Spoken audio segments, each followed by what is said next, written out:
Довкола Чернігова точаться оборонні бої. Ворог і далі обстрілює місто. Місто Чернігів прийняло на себе наступ російського ворога. Наступним мав бути Київ. Зранку й до обіду тривав обстріл Чернігова російськими військами. За даними ЗМІ, у Чернігові ворог застосовує град. Чернігів та частина області під вогнем ворожої артилерії. Сам обласний центр нині перебуває в оперативному напівоточенні. План швидкого наступу на Київ зупинився саме завдяки Чернігову. Шалений опір українців та потужна боротьба наших військових тривала місяць.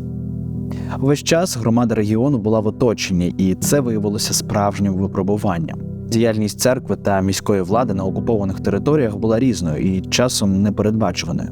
Поки наші воїни захищали нас, жителі Чернігова та околиць усіма можливими способами забезпечували життєдіяльність населення, що лишилось, а також підтримували тих, хто цього потребує. Чернігів живе далі, але слід, що лишила Росія, не сховати. Ми чітко розуміли, що Бог хоче, щоб ми залишалися тут. Так згадуєш ті події в Бучі, Ірпіні, в Чернігові могло бути так само. Потому что они в панике, они слышат, что там идут бої, а ми туди приїжджаємо. І перший місяць він пройшов спокійно, була вокруг паніка. Якщо в бусі в тебе 40 місць на сьогодні, а в тебе список 500 людей, ти маєш багатьом сказати «ні». Зруйнували міст, і вже ніхто не міг нікуди виїхати, і стало легко. Один з військових їхніх переліз через забор, відкрив іншим. Як раділи діти, коли зранку до них попадає теплий, смачний хліб.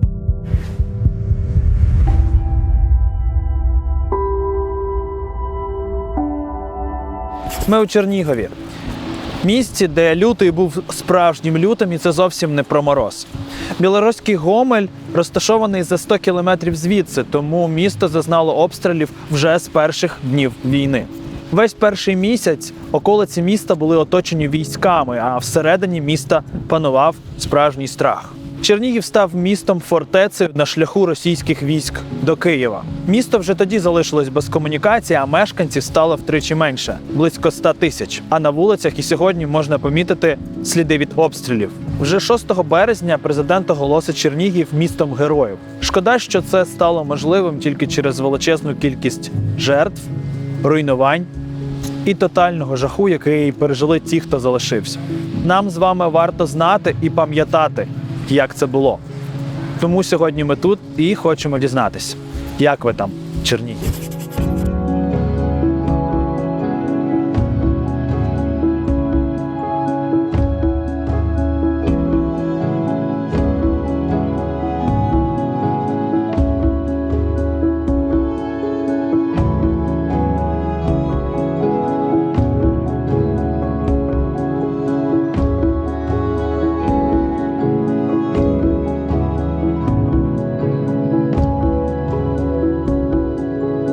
Перші дні ми не були в місті.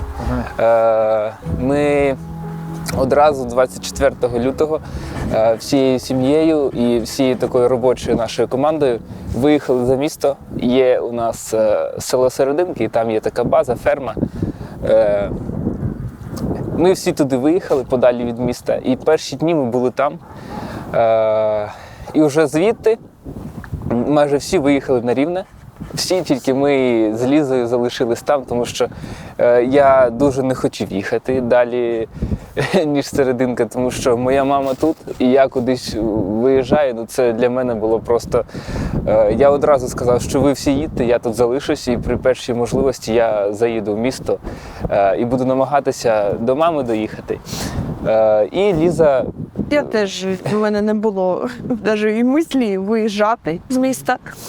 І тому що мій коханий тут, мої батьки у Чернігові, і взагалі я дуже люблю своє місто, і тому... Хоча я її так вмовляв, їдь всі подалі. Всі мене вмовляли, всі. Це було дуже складно, але я подзвонила на той момент тату і кажу, мене всі відправляють з сестрами, сестри ж дуже хотіли, щоб я з ними поїхала, бо переживали. І я кажу, тату, я дуже хочу залишитися. Він, хочеш? Все, залишайся. Я говорю, все, мені тато дозволив, тому і ми залишились. Если начать там вообще с первого дня, с 24 числа, то у меня жена будет в Киеве. Мы были как раз у мамы будет в Киеве и говорить, что война началась. Я ей сказал о том, что ложись спать, это какие-то учения. Да, потом все-таки она меня подняла, и первый день такой начался, потому что мы возвращались в Чернигов, потому что у нас... Мы без документов в Киеве были, без ничего, то есть все было в Чернигове. Мы ехали в Чернигов, а все выезжали с Чернигова. И ехали рядом, постоянно колонны танков шли.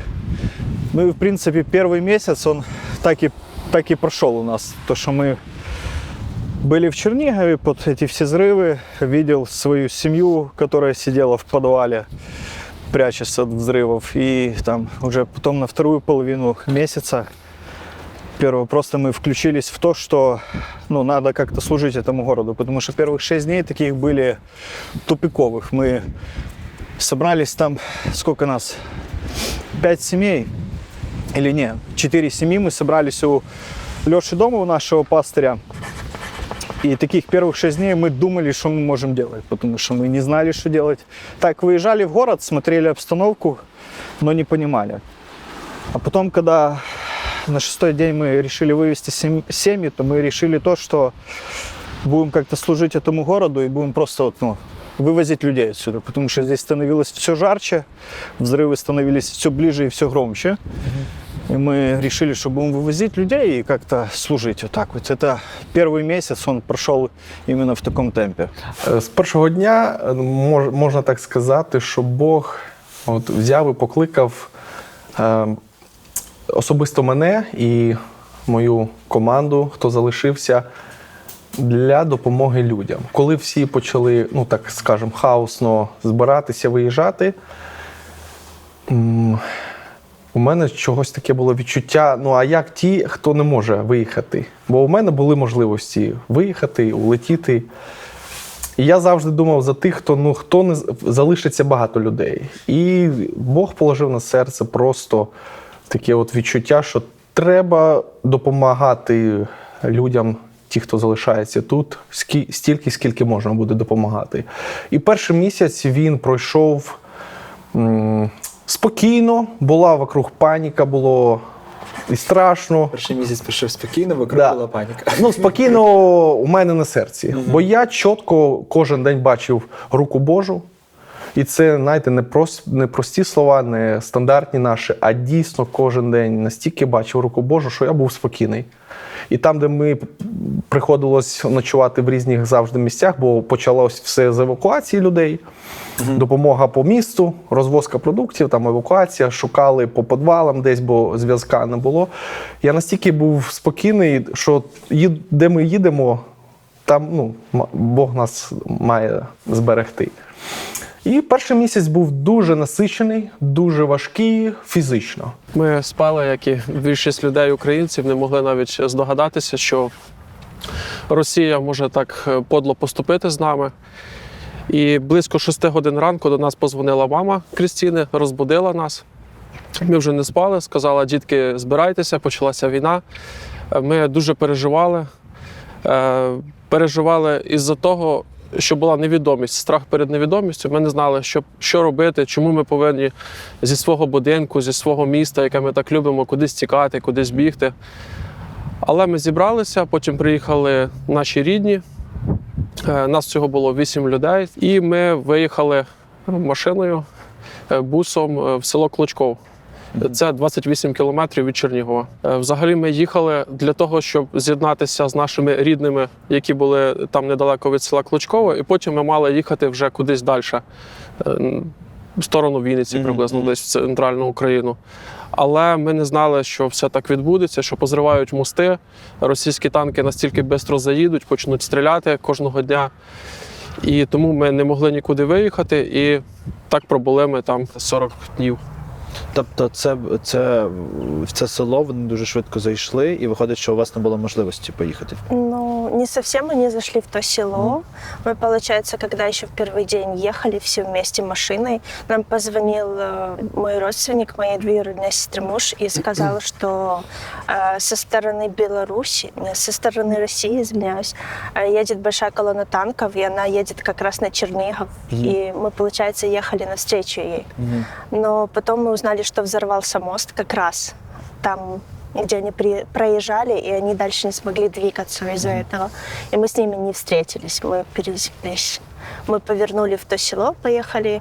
Мы поехали в то село, потому что это там дача папиного друга детства. Он сейчас живет в Израиле, и туда они с женой приезжают каждое лето на отдых. Коли почалися ці активні дії, хоч це і частина міста, але комунікація вона була порушена. Чому? Тому що десь на третій день або на п'ятий міст, який ось з'єднує частину села, яка за рікою, з цією частиною він був зруйнований. І це якби тупікова зона, сюди не їхали, ніхто не їхав. І ви проїжджали якби контрольний пункт, і це була межа активності в місті. Ми були за межою. А росіяни стояли десь 2 кілометри в ту сторону, на виїзд з села. За селом десь там, не знаю точно де, але 2-3 кілометри. Там є ще одне село, Львов, і ось між цим селом і цим були росіяни. І ми жили в світі уяви. Тобто це не було реальністю, ми не знали подій, ми не знали нічого, ми тільки чули. І все, що до нас доходило, це коли до нас хтось приїжджав з міста і казав, о, там це погано, або там зруйноване. І хоч і місто не було окуповане, воно було оточене, але росіяни заходили в місто. Заїжджала техніка, і на перших моментах, коли ось це все відбувалося, то дійсно, з одного боку, ти чуєш, хоч він, в принципі, виконував свою роботу, і вона була дійсно правильною по-своєму. Орестович, який казав, що у нас все добре і скоро все це закінчиться. І тут ти взнаєш, що танки російські заїхали в місто і були вже з того боку міста. А тим більше потім ти розумієш, що ось вони за спиною в тебе. І кожен день виникали новини на зразок. Хтось подзвонив, дуже впливова людина, все знає, завтра звідти підуть. Тому виїжджайте звідси. Були можливості виїхати? У мене машина ж є, і, звичайно, ми могли виїхати до 24 березня, бо тоді зруйнували міст, і вже ніхто не міг нікуди виїхати, і стало легко. Чому легко? Тому що не було вибору. Да, вже сидиш і отримуєш те, що є. Десь в якійсь мірі ми готувалися, ми братерською радою зібралися, думали, а що ми будемо робити, якщо війна. Ми поділили місто на зони, де у нас є люди. В кожній зоні був відповідальний. Якщо ми не зможемо збиратися разом в нашому приміщенні церкви, то ми планували, що в кожному районі міста є там людина відповідальна, яка буде раз на тиждень приходити в церкву, де ми будемо збиратися і мати обмін, якщо не буде зв'язку, там обмін якоїсь інформації. А так вони будуть збиратися вдома там десь і молитися разом, проводити богослужіння, там хліболамання, якщо це треба буде. От такі у нас були думки. Але все, майже все сталося не так, як ми планували, не так, як це думалося, бо важко було уявити наперед, що буде, як. Тобто ви були більш-менш готові до того, що буде щось, але що буде так? Да. Як воно буде, ми не готові були. І взагалі нашу роль церкви, як для суспільства, для оточуючих людей, ми не бачили її такою. Це просто те, що Боже провидіння, як Бог повів. До мене звернувся пастор ще одної церкви, Льоша Костюковець. І він каже, що мені треба, він на окраїні міста каже, мені треба десь жити. Можна я у тебе поживу? Можна, давай. Він до нас приїхав, каже, у нас є продукти, нам привезли. А ми, якось ще не було такого, перші там декілька днів ми не стартували. Я кажу, добре, давай в центрі міста десь почнемо роздавати. У нас в церкві там чи ще одне приміщення було, де їхні церкви. Я кажу, у тебе людей нема, у мене я знайду, організуємо. Добре, і ми почали сюди завозити. Це було таке, і Льоша просто взяв фломастером якимсь там чи маркером, написав на листочку в клітинку, якщо ви в скруті, вам треба допомога, мій номер телефона приклеїв так на двері церкви. Ти кажеш, перші дні війни. Так, да, перші дні. Це було 26, 27. Унікальність Чернігова в тому, що в більшості міст роздача гуманітарної допомоги почалася за декілька тижнів. У вас почалося відразу. Як тільки на наступ, як тільки закрилися магазини. Це відразу сталося? Так. Це сталося відразу. Ми почали розвозити хліб, розвозити продуктові набори, когось запускати. Коли почало поступово все погіршуватися ситуація, що зникло світло, там були десь перебої з водою, там все, то ми просто запускали людей там десь погрітися сюди. Коли вже взагалі не було чим опалювати, як там, то просто генератор хоча б, і люди могли зарядитися. Спочатку виставляли на ганочок церкви ці переноски, і вони, а потім вже їх сюди запустили. Бачимо, ну, що небезпечно знаходитися на вулиці, бо ракети якісь могли прилетіти. Ну, гради вбив, міни. Було це неочікувано так, але всі його чекали. От уже з Нового року всі почали як готуватися. У мене 3 доньки, 2 з них навчаються в Бучі в інституті. І вже з Нового року ми вже, я їм сказав, щоб у них були всі записані на папірці, всі телефони, всі адреси, щоб ми знали, куди евакувати. Більш-менш готувалися. Чому ви не поїхали? Чому ви лишились перші дні тут? Ну, по-перше, були затори на дорогах. Ми це розуміли, були затори на заправках. Ми розуміли, що в цій паніці можна спалити бак топлива і нікуди не виїхали. Потім закривали вже дороги для того, щоб могла військова техніка їхати. То ми розуміли, що перші дні потрібно бути тут. Ну і в ці дні було... Спочатку, перший день була в місті така, не те що паніка, хто хотів виїхати на машинах, ті виїжджали. Хто виїхати не міг, у кого є малі діти, у кого немає транспорту, у кого є батьки, то вони розуміли, що вони залишаються тут. Але потім на другий, на третій день місто прокинулося настільки, що люди почали виходити, строїти барикади. Тут було на одній вулиці блокпостів штук 5. Зривали все, що можна, ставили ці перешкоди. Тобто люди, бачу, вже підносять коктейлі Молотова, стоять цілими пляшками. Згуртувалися настільки, що було видно, що місто хвилюється, але воно готове захищатися.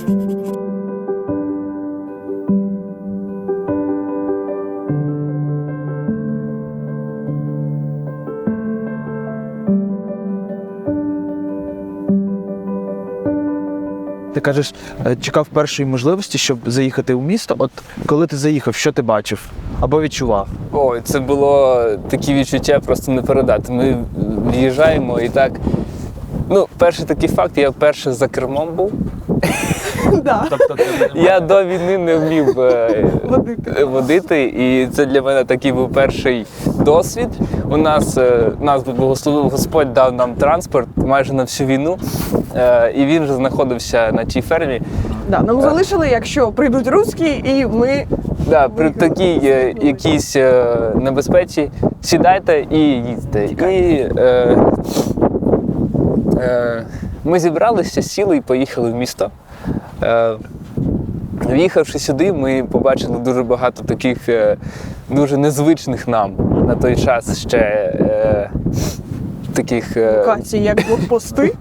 Блокпости перші, ми їдемо на кожному повороті ті блокпости, щоб доїхати там півміста, 6 разів зупинитися, показати паспорт, відкрити багажник. Це для нас було дуже незвичним.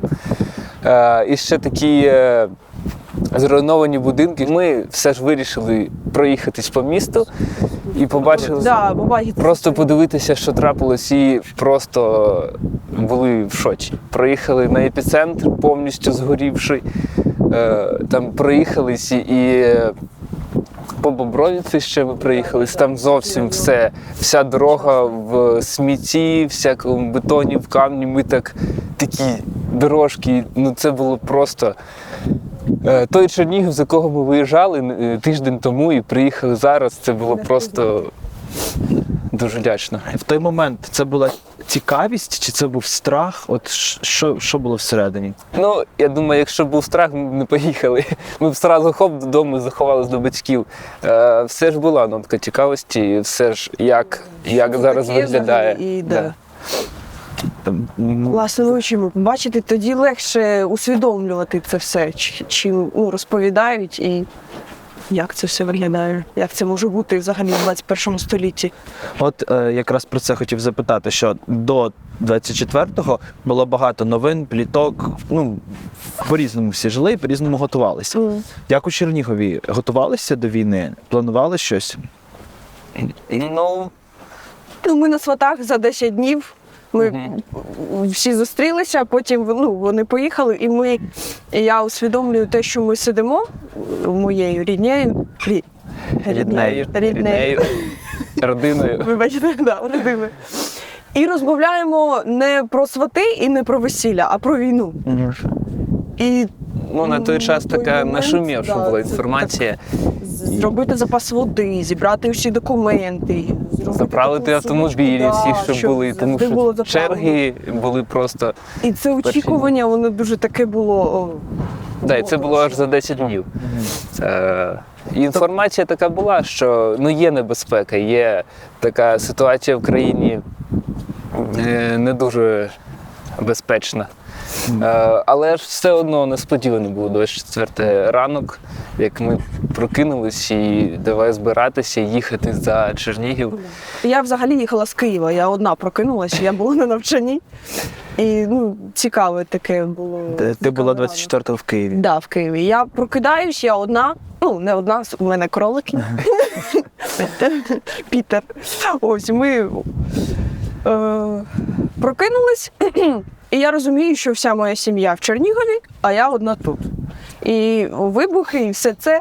Я починаю їхати у Чернігів, коли всі тікають звідти. І транспорту нема. За мною виїхали з серединки, вони вже були там Данік і мій брат, і мій дядя, який приїхав з Америки. 23 лютого. Так, 23 лютого. І вони теж прокинулись на війні вже в Україні, і вони тікали на Польщу, щоб вилетіти, а мене, тобто, по путі забрати і відвести до всіх. Така дорога була цікава. Я пішки йшла від Лісної до повороту на Бровари, тому що я не одна йшла, Багато людей було. Багато людей. Чому ти повернувся? Чого ти не залишився? Ти ж міг, в принципі, бути в безпеці. Я даже не то, что не знаю сейчас ответа. Я могу сказать правильный духовный ответ, знаете, Потому что тебе Бог так сказал. Да, Бог так сказал и тому подобное. Но на самом деле я не знаю, почему так. У меня просто даже не возникал вопрос в том, что надо куда-то убежать и где-то сидеть. Вот просто его не было в голове. То есть мы готовы были служить, готовы были как-то помогать, но мы до конца не понимали как. То есть вопросы типа взять и уехать куда-то и там сидеть, он даже просто не стоял в голове. Переехали сюда, в Чернигов, на новую церковь. И помню, мы стояли втроем Це на було улице. до війни? Не, это было уже во время войны, в первый месяц. Ага. То, что ты говоришь. А, церковь, то до войны, да, это 3 года назад. И во время войны стоял на улице я, мой брат Максим, Леша, пастырь наш. И Леша сказал такую интересную фразу, что если мы позволим себе отсюда уехать, то это конец образования церкви. Вот и все. В принципе, по этой причине мы и остались. То есть, если бы мы реально поехали, то это, наверное, было бы конец. Можна було б не повертатися. Да, в принципе, можно было бы не возвращаться. Це важке питання, насправді. З одного боку, мабуть, не вистачило сміливості, якщо вже бути чесним. Чому? Тому що я тільки нещодавно став пастором тоді.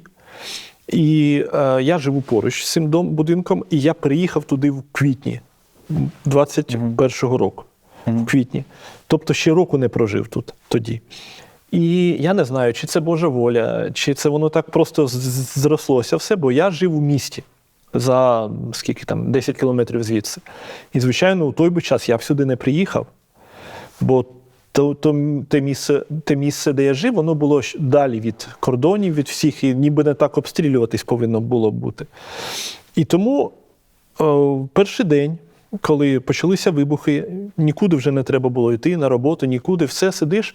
І я зрозумів, що те, що мені потрібно, це тут є підвал, його потрібно прилаштувати.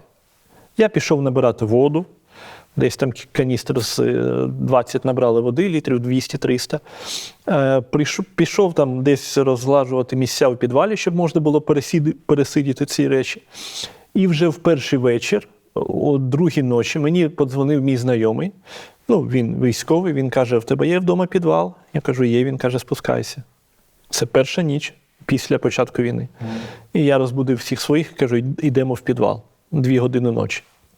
2 години ночі ми сюди прийшли, і в 4-й вже прийшли сусіди. Сусіди, які ніколи не приходили в церкву. Просто ніколи, вони живуть ось тут, за забором. І для них це було щось, і для мене це був певний знак того, що якщо хтось сюди прийшов, то ці двері повинні бути відкриті. Це був підвал церкви. Церкви, так. Ми не ховалися в підвалі свого будинку, весь час ми були в цьому підвалі, в підвалі церкви.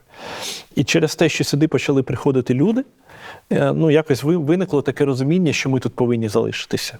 Бо я пастор всієї церкви, я відповідальний за все, що тут відбувається. І люди, які приходять сюди, вони шукають тут захисту, і ми їм повинні його надати. Яким ти бачив Чернігів в перший місяць війни? Людей, церкву, себе? Людей, перше, що враження, це люди дуже сильно згуртувалися. Я кажу за всіх, всі жителі міста, незалежно від віросповідання, незалежно від якихось, те, що можу на прикладі нашого будинку, нашого під'їзду, всі почали один з одним чимось ділитися, піклуватися. Якщо не прийшов в підвал, не спустився при сирені, зразу, а що з тобою, все нормально, такі почали приносити продукти. Була квартира на першому поверсі, і всі знали, що туди двері відкриті, туди можна зайти, в холодильнику можна взяти все, що потрібно. Це так, це так настільки просто людина каже, я дозволяю тут, щоб всіх, у кого є надлишок якісь, могли сюди принести, а кому чогось не вистачає, можуть зайти і подивитися, що є і що треба взяти. Просто це показало якусь таку згуртованість дуже сильну на рівні людей, просто пересічних. Не бачив якоїсь такої реакції сильної влади, не переймалися. Можливо, не було організованості, можливо, не було ресурсів, щоб вивоз людей, гуманітарна допомога, майже не було її по лінії державній. Взагалі, чи просто з'явилося згодом? Вона згодом з'явилася і вивозити почали, але набагато пізніше, ніж це церкви почали робити. І гуманітарку почали роздавати, допомогу гуманітарну набагато пізніше. А скажи, цю допомогу роздавали з того, що було, чи встигли якось так швидко сюди завести? Як взагалі це було у вас побудовано? З першого дня почали вивозити людей. На рівні нашого братства було поєднання областей. Рішення було зразу прийнято. Я не знаю, може навіть до війни, що кожна область, яка знаходиться на прикордонні, де можливі військові дії, то вона була поєднана з якоюсь західною областю. Наша Чернігівська область була з Рівненщиною поєднана, і брати дуже сильно швидко включилися. Андрій Корнічук, цілий штаб вони створили. То ми туди вивозили людей, а сюди йшли продукти. Це був такий по колу. Да, по колу. Друзі, дякую вам, що ви з нами. Сподіваюся, вам цікаво дізнаватися інформацію про Чернігів, цікаво чути свідоцтва людей і дивуватися тому, наскільки великі справи може робити Бог. Дякую, що ви з нами. Сподіваюсь, що ви підписані на наш канал. Якщо ви цього досі не зробили, будь ласка, підписуйтесь. Залишайте свій лайк і обов'язково в кінці напишіть свою думку в коментарях і місто, куди ви нас запрошуєте наступне. В перші 2 дні займалися евакуацією дітей, скажімо так. Старша донька з онуком залишилися тут, в частному будинку, а ми вже зрозуміли, що ми не зможемо під'їхати до дітей в Бучу.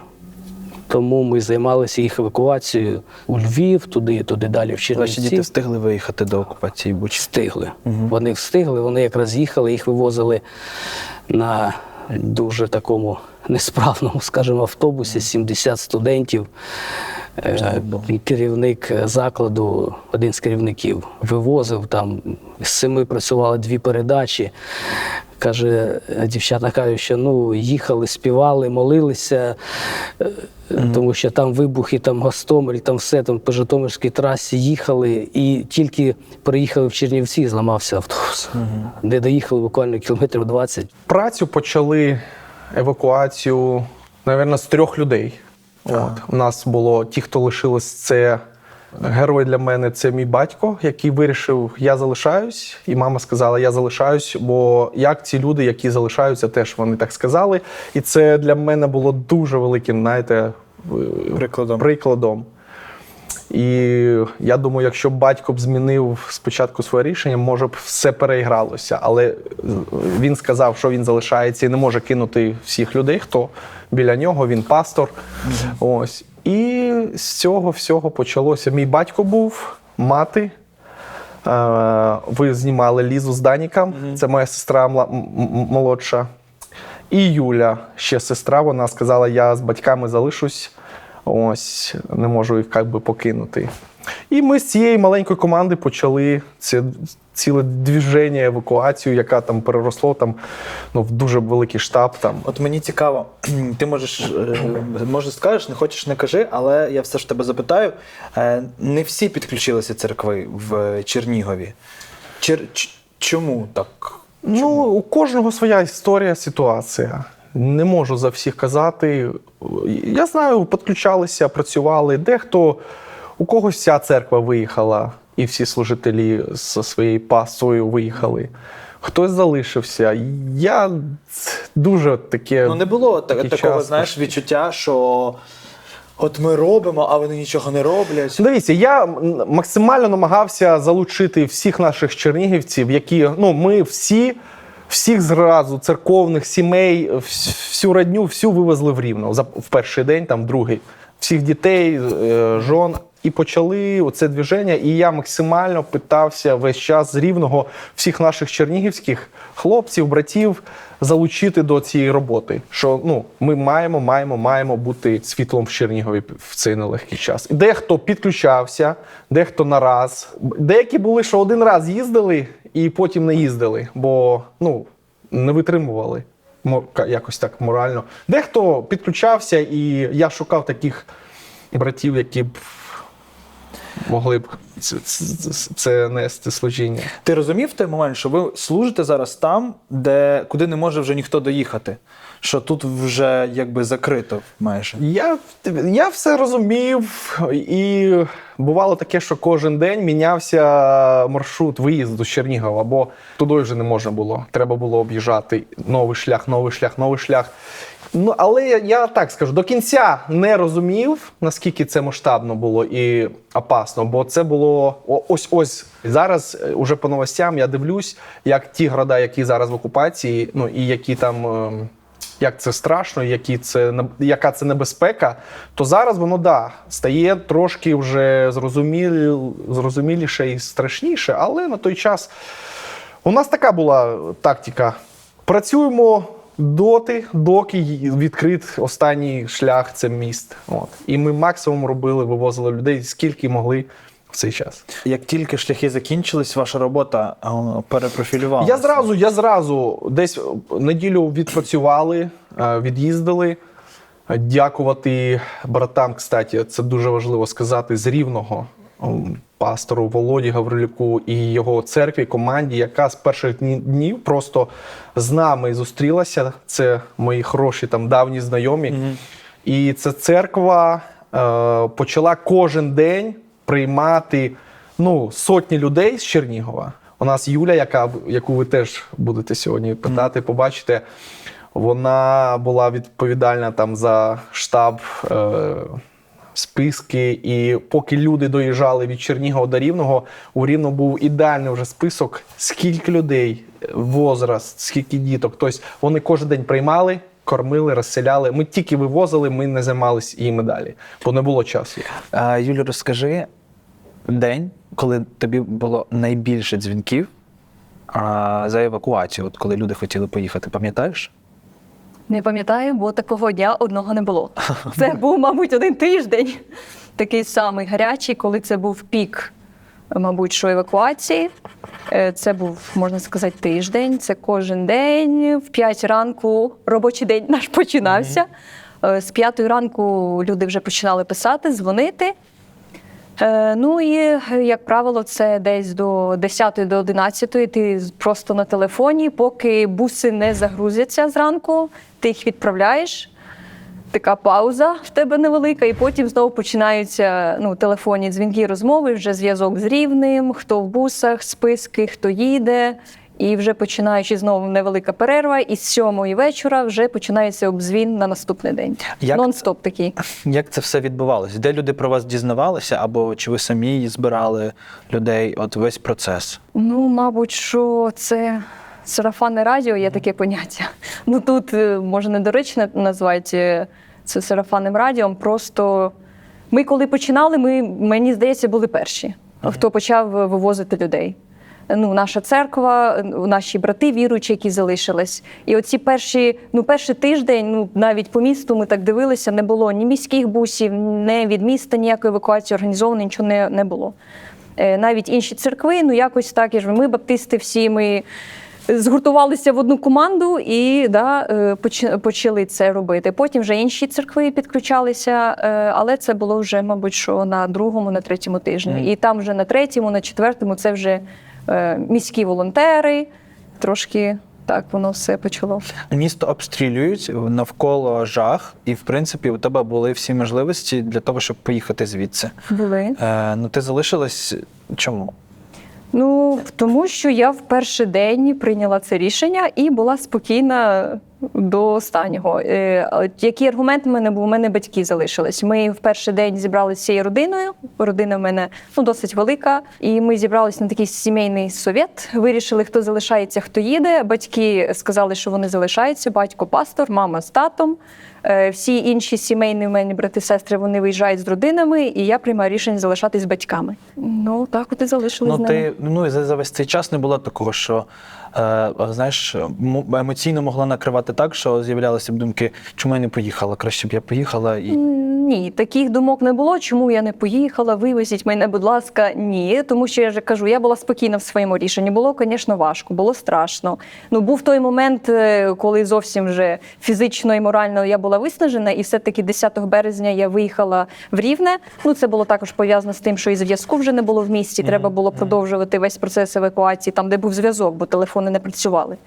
Тому я все-таки виїхала трошки відпочити морально. Але до 10 березня трималися, Бог давав сили, і я розуміла, що класно, я на цьому місці дуже зараз ефективна. Це був найважчий, але особисто для свого духовного життя це, мабуть, що найкращий момент мого життя, коли я була максимально близька до Бога і розуміла, що на 100% я на своєму місці роблю добру справу. Мало хто може назвати війну найкращим моментом свого життя. Хіба що віруючі люди, які дивляться на речі дуже по-іншому, як цей світ.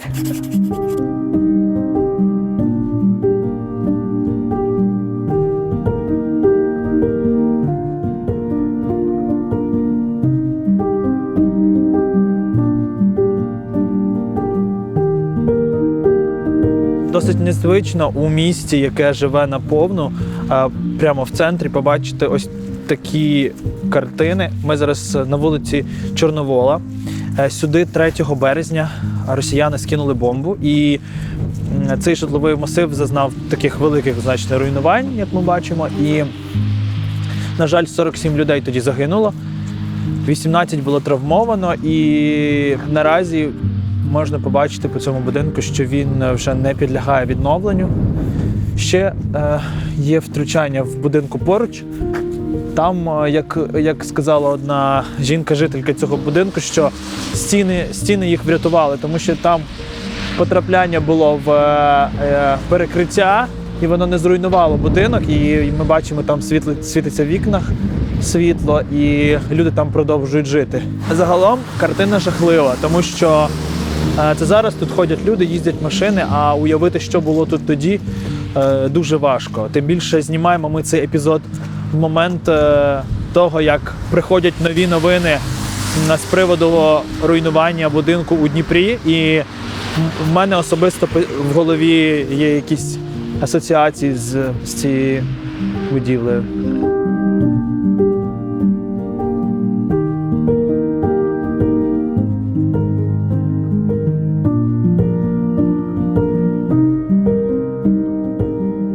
Якщо розглядати будинок ближче, можна побачити якісь речі, які залишилися там, предмети побуту, зверху десь там звисають двері, які не зняли. І я підійшов поближче, тут різні оголошення були, і одне з них написано: будівля знаходиться в аварійному стані, проживання категорично заборонено. Дуже неспокійні відчуття тут знаходитись.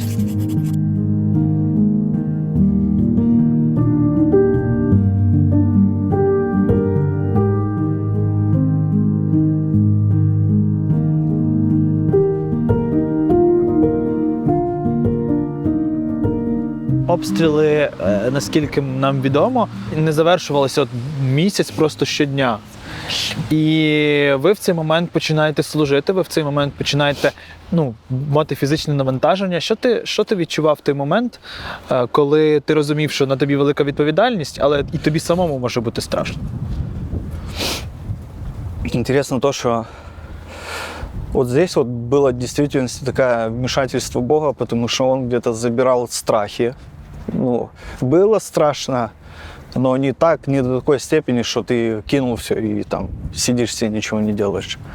Бог забирал эти все страхи, потому что мы попадали в разные ситуации. Вот, к примеру, вот там, где мы вначале шли, вот это же первый бус, в который мы ехали, и была надпись «Эвакуация» на русский. И еще какой-то вкид был в телеграм-канале, там, что какой-то бус ездит, собирает людей для того, чтобы куда-то вывезти, типа это со стороны там России или что-то такое. И нас останавливают, тероборона, передергивают затворы и выводят нас с машины. И и ты понимаешь, ты смотришь ему в глаза, который передернул затвор, что ты не знаешь, что от него ожидать вообще, потому что это не военный, это никто, это просто человек с подъезда, которому дали в руки автомат. Да, было страшно, но Бог где-то давал мудрости и в общении, хотя иногда этой мудрости не хватало, где-то тоже на нервах общались. В принципе, вот так вот было. Много, когда ездили и попадали в разные ситуации, когда мы с братом, с Максимом, ехали на 2 бусах, то мы возвращались сюда, мы были без людей. И мы заезжаем, и мы понимаем, что буквально 5 минут назад блокпост просто разгромили. Мы заезжаем, кучу огня, люди в панике, военные в панике. И так интересно, и мы не знаем, что делать. Потому что понимаем, что сейчас идут реальные боевые действия, и мы в эпицентре этих боевых действий. Одна мысль всегда была, когда встречались, потому что это неоднократно встречались с таким, педалька в пол, и все. И мы по газам и поехали. Страшно были в этот момент, по нам же стреляли. И стреляли же свои. Стреляли, потому что они сами перепуганы. Они не знают, кто мы, откуда мы, потому что оттуда идут выстрелы, и как раз мы оттуда и приезжаем на бусах. Типа, кто мы, что мы, они не знают. Получается так, что стреляли они, в бус попали, там, пробили что-то в масле, там, как-то выехали оттуда. И приезжаем сюда, к блокпосту. Так интересно. Вот тогда было страшно. Не страшно было, когда мы ехали через этот весь эпицентр, а страшно было тогда, когда ты приезжаешь к своим, а свои просто в криках тоже затворы передергивают и говорят: выходите, кто вы? Потому что они в панике, они слышат, что там идут бои, а мы тут и приезжаем. Все такое. Вот тогда было страшно. А так, в принципе, Бог где-то давал такое утешение и, можно так сказать, наверное, смелости. Потому что, наверное, без него не получилось бы это все. Була ця сміливість до війни? Я не знаю, как на это ответить, честно. Я не сталкивался с ними, с этими, до войны. Так что это, наверное, смелость разных таких характеров. Коли ви збирали людей для евакуації, наскільки я знаю, у вас було декілька точок у місті. Да. А це ж різні настрої, різні психологічні стани людей. Як вам вдавалося взагалі стримувати це все? Чи ви не стримували, що відбувалося? Мы старались как-то людей утешить, говорили им, что все будет нормально, потому что мы где-то переживали за людей, за тех, кого вывозим, не просто как мясо вывести, да, то есть погрузить там, как попало, и вывести. Где-то думали о их комфорте, думали о том, что будет дальше, потому что мы привозили их в Ровно и переживали за них, утешали, молились вместе в дороге. А некоторым просто говорили: если вы сейчас не замолчите, мы вас высадим. Но бывало и такое, потому что по-другому не успокоишь их. То есть было такое, что ты едешь через поле, мы ехали, потому что по-другому никак нельзя было. Ехали через поле, и так получалось, что в 50 метрах прилетает снаряд, и у меня машину так аж подкидывают ее от волны. И людей надо утешать, успокаивать в этом всем. То разное было. В панике были, с кулечками были, говорили, чтобы приготовили кулечки, потому что будут трясти. Для того, щоб так діти були. Ти сказав про те, що коли ви евакуювали людей, то єдиною можливістю було поле, по якому ви їхали. Да. Через що? Потому что не было дороги. По прямой дорога была закрыта. Там пару сел было в оккупации, там были русские. Я не знаю, как они туда попали. И единственная дорога — это было поле. И ты проезжаешь, а вокруг тебя вот такие вот лунки большие, ну, от прилетевших снарядов. Потому что там тоже ездили и военные, и просто мирные люди. И оно постійно знаходилось під обстрілами. Були ситуації, коли ти просто розумів, що краще зараз тобі зробити паузу або зупинитися, бо опустились руки? Не было, потому что мы понимали, что время оно ограничено.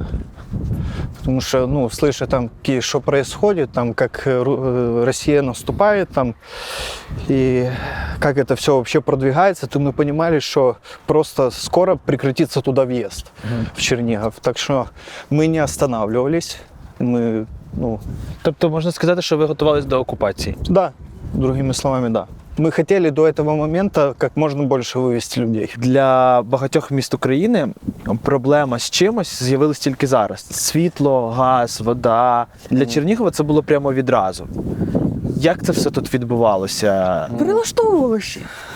А що нам залишалось робити? У нас були часи, що не було води разом зі світлом. Лише одне в нас завжди було, це, мабуть, газ. Газ ну, був це завжди. тільки в нашому домі, в центрі, бо Ну так, багато де і газу не було. Взагалі газу не було. Прилаштовувались, їздили по знайомим, які вже виїхали, і вони нам телефонували, казали, там у нас є запас води, можете приїхати, там набрати. І ми їздили. Ванни, ми з ванн. Оце начерпували такі бутилі, набирали в банки і привозили в одне наше місце. У вас була якась база? Ну, дім батька. Батьків. Ви думали про те, що це село може бути окуповане? Чесно кажучи, на той час все це було як казка. Тобто ти не сприймаєш дійсність як такову. Хочеться прокинутися, і щоб все було інакше. І таких думок навіть не було. Чому? Тому що ти постійно чуєш, що у нас все добре. Почекайте 3-4 дні, і все буде добре. Був інтернет, зв'язок був? В якийсь час. Мабуть, перші 2 тижні. Тобто десь до 5 березня ще було все більш-менш.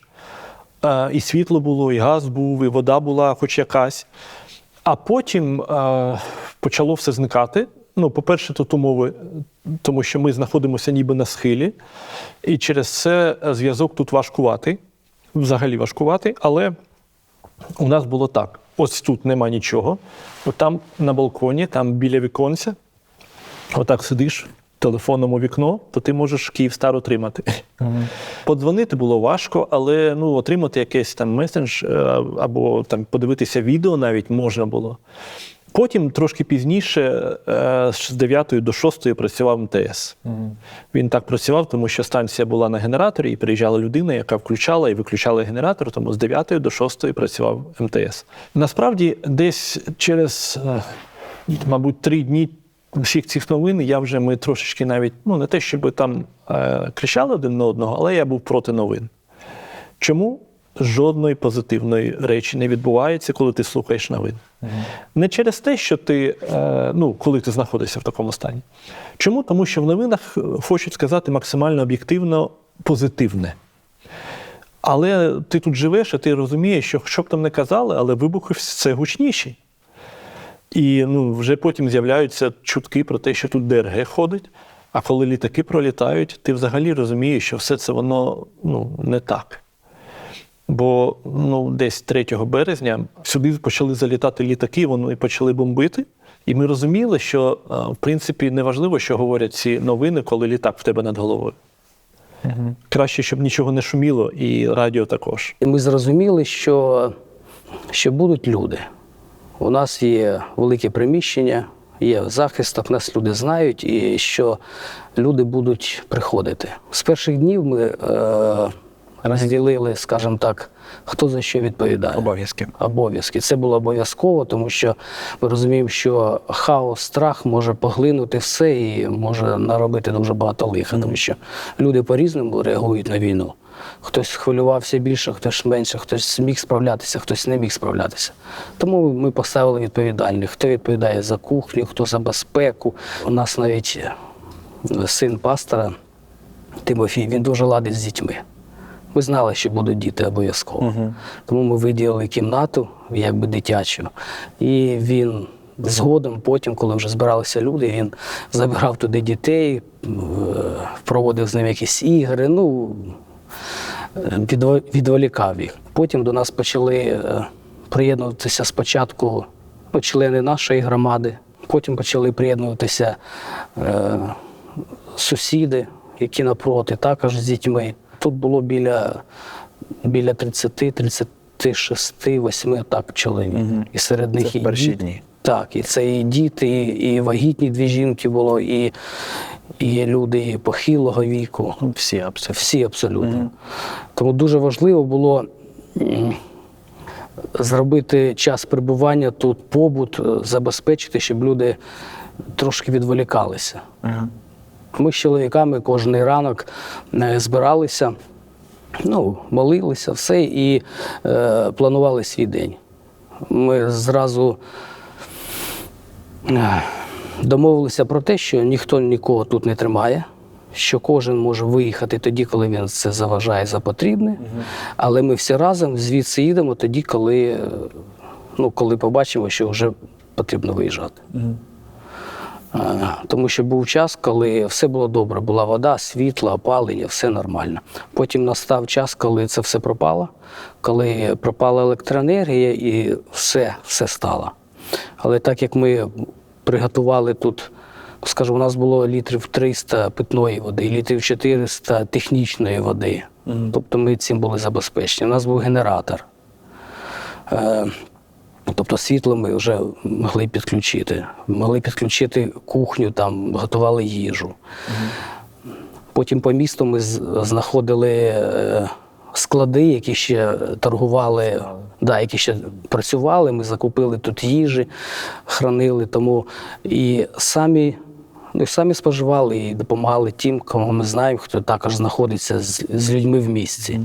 А як люди, які там, можливо, з іншого району, можливо, які не знали до цього про вашу церкву, як вони дізнавалися, що сюди можна прийти, поїсти або отримати якісь продукти? Дуже часто про віруючих згадують, коли якісь гори. То у кожного є в сім'ї люди, які відсторонювалися від віруючих, а потім, коли знали, що тут є велика церква. І навіть коли наші члени церкви виїхали, то їх знаходили рідні десь там і запитували, чи можете ви якось допомогти в Чернігові, чи хтось залишився, чи щось. І то вже потім по таких особистих дзвіночках вони приходили сюди. Ми зазвичай дуже обережно ставилися до того, тому що ми розуміємо, що тут є люди, і якщо це буде масовість, то був такий період, коли по місту розкидували маячки, які показували, де є скупчення людей, де потім прилітало. Ми це знали. Ми знали, що в місті працює ДРГ. Ми знали, кожної ночі ми чули, як закидують десант тут в Ялівщину. І чутно, як наші потім їх знешкоджували, ці автоматні черги. Ми це розуміли все. Тому у нас були люди, які адресно вивозили їсти людям. Що було найважче? Тому що евакуація, налаштування цієї логістики – це робота з людьми постійно, тим більше по телефону. Що в цьому всьому процесі було для тебе найважчим викликом таким? Мабуть, що я 2 моменти назву. Перше – це слухати людей. Було дуже важко, слухати їхні історії. Тому що інколи тобі дзвонить людина і одразу починає плакати в трубку і просто розповідає, що в неї нічого нема, в неї зруйноване житло, або загинули там, але постраждали рідні. Вони не знають, що робити. Вони дзвонять до тебе і просто питають, що нам робити. Підкажіть нам. І ти розумієш, що все, що ти можеш зробити на даний момент, це вислухати і допомогти, мабуть, тим, що запропонувати, якщо є вільне місце в бусі, який зараз зможе виїхати з Чернігова. А другий важкий момент – це був той виклик відмовляти людям. Дуже важко було відмовляти людям, тому що ми мали обмежені можливості. Якщо в бусі в тебе 40 місць на сьогодні, 50 або 110, а в тебе список на сьогодні 200 або 500 людей, то На жаль, ти маєш багатьом сказати ні, на жаль, сьогодні ми не маємо можливості вам допомогти. І це було дуже важко. Люди дзвонять, і вони просто безнадійні. Люди в повному відчаї. І це просто розриває тобі серце, коли ти сам розумієш, що ти теж не маєш сили, можливості щось поміняти або допомогти цій людині. Ну, ви їм потім, там, вони могли виїхати через пару днів. Ну, у нас був список, да, все працювало по списку, була черга. І, на жаль, ти маєш бути справедливий, ти маєш бути правильно поступати і чесно по відношенню до тих людей, які в тебе в списку по черзі. Ти сказав, що ви виїжджали в місто і просто дивилися обстановку і думали, що робити. Як ви зрозуміли чітко, що ви будете саме евакуювати людей, а не, наприклад, просто роздавати продуктові набори? Люди подсказали.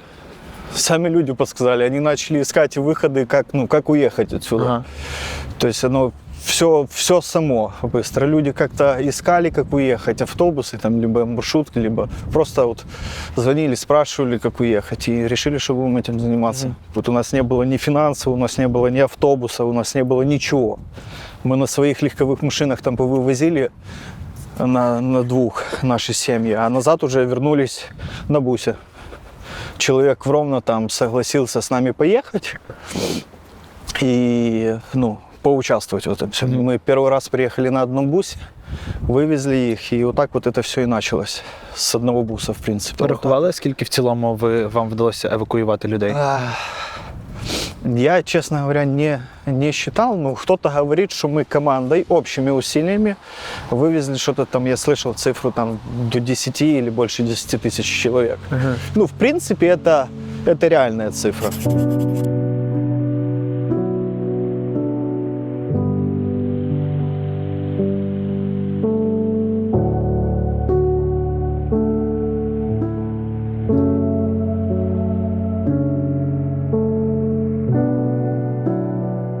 Пам'ятаєш момент, коли зупинилось це? Коли вже зникли можливості? Можливості зникли, здається, це було 19 березня, коли підірвали наш міст. Вже у нас не було сполучення з... ми були майже в оточенні. Там був невеличкий коридорчик, але це треба було якось через річку перебиратись. І тому тоді вже припинилася можливість сюди доставляти вантажі і виїжджати. Так. Який був настрій взагалі? Настрій, для мене особисто, ми з дружиною, у мене дружина, 2 дітей, ми ще до війни прийняли рішення, що ми залишаємося з церквою. І тому для нас не було питань, що робити, як. Ми знали, що ми піклуємося про церкву. Тому у нас не було паніки, не було страху якогось. Ми просто робили. Люди по-різному реагували. Більшість людей нормально, були адекватні. А для деяких такий стрес, вони могли не справлятися, і була там то істерика якась десь. Таких було меншість абсолютно. Інколи навіть вимушений був жорстко зупиняти когось там. Стоп, слухайте мене, робите отак, там, бо просто неадекватні. Але більшість людей реагували нормально. Як це служити, і ти кажеш піклуватися про церкву, коли ти сам на межі того, що страшно виходити з дому? Ти знаєш, якось Бог прибрав якийсь страх, не було нічого. Навіть їздив під обстрілами. Чи це звикаєш ти там за декілька днів? Я не знаю, не можу пояснити. Я думаю, що це Бог давав якісь такі відчуття спокою.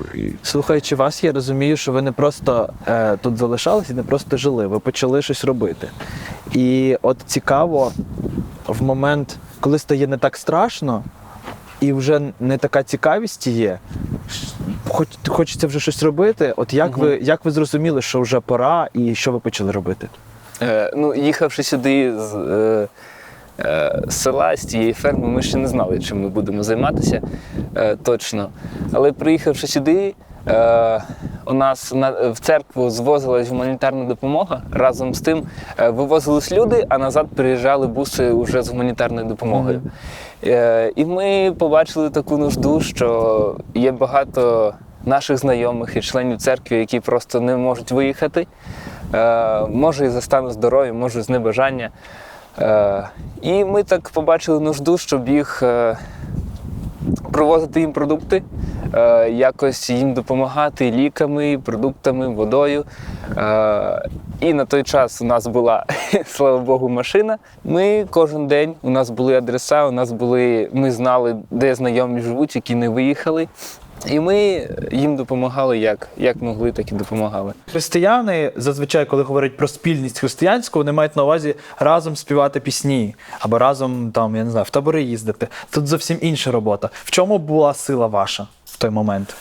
Сила в Бозі. Це, я настільки відчув присутність Божу і руку Божу, бо стільки було важких ситуацій, бо без Бога б не пройшло б нічого. І знаєте, оця відповідальність перед Богом в служінні, от для мене це дуже важливо. Я такий сам по собі, проактивний по життю, і в служінні, і по життю.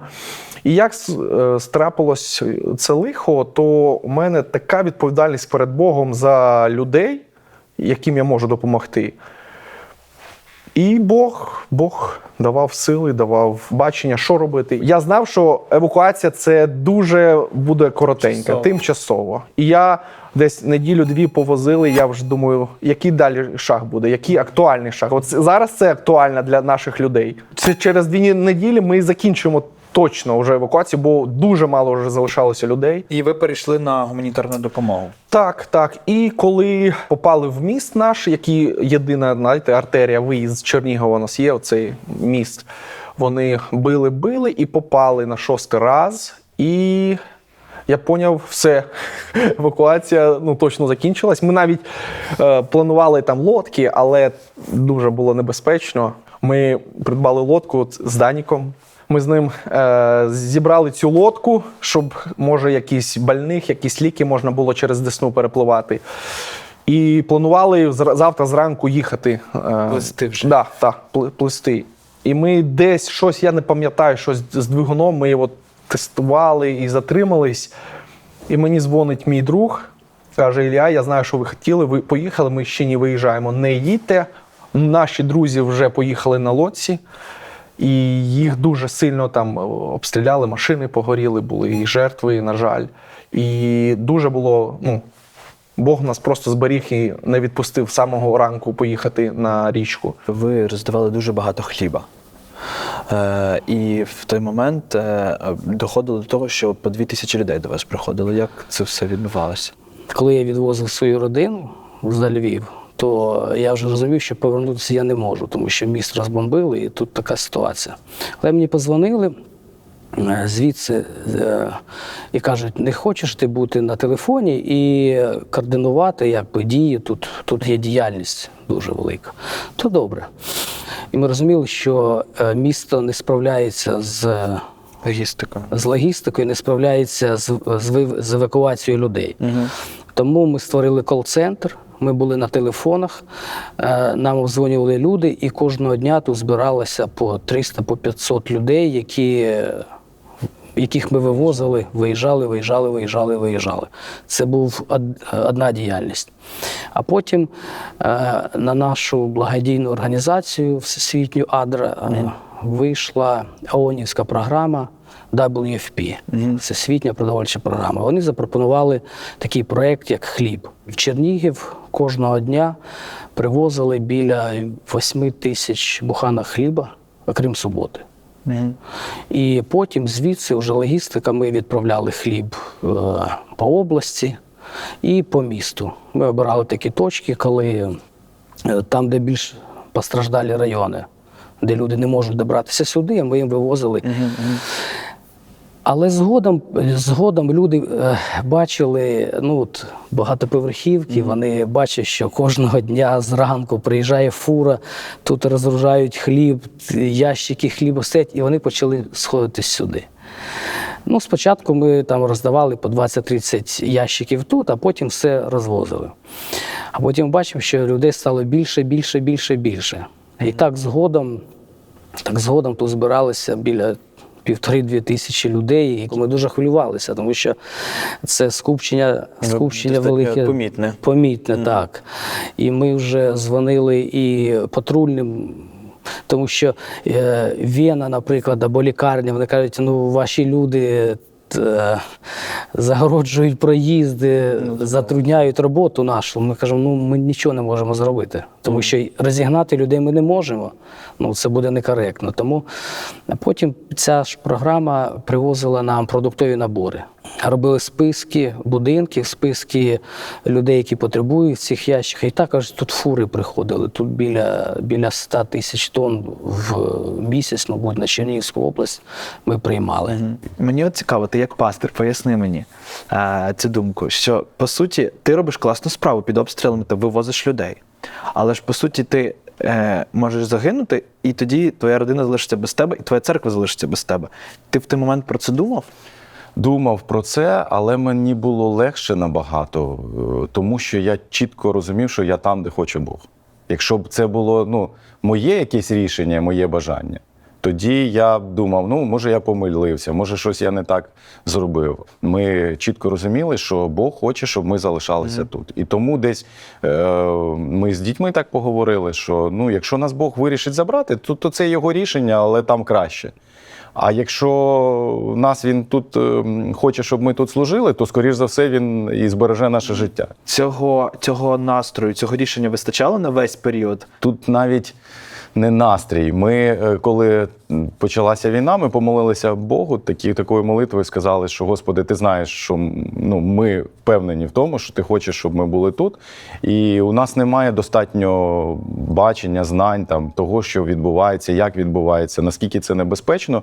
Ми хочемо, як ти ізраїльський народ вів через пустелю, ти піднімався, стовп піднімався, вони за ним йшли. Він зупинявся, вони ставали табором. Ми попросили Бога, щоб він нам показав, якщо нам треба буде звідси виїжджати, щоб коли це зробити. Ми чекали цього знаку. Ага. І це не було там якийсь, ангел явився чи щось. Це просто прийшло чітке усвідомлення, розуміння в певний момент. Перед тим, як зруйнували міст, за 2 дні я приходжу ввечері додому, були вже такі одні з найсильніших обстрілів. Уже з нашого будинку, з вікна було видно, як прилітають снаряди прямо в частний приватний сектор поруч з нами, як горять ці будинки. У мого двоюрідного брата згорів будинок там, в тому районі, як ми бачили. І я приходжу до дружини, кажу, ти знаєш, я думаю, що нам завтра треба їхати. І вона каже, у мене теж таке відчуття. І ми збираємося, відправляємо останню партію людей, десь в 2 години ми виїжджали з Чернігова, і ми приєднуємося до цієї групи, виїжджаємо. Ми виїхали в Луцьк, і місяць там були в Луцьку, жили постійно, і потім ще 2-й місяць родина моя була там, і я майже там перебував, але я постійно їздив сюди, в Чернігів.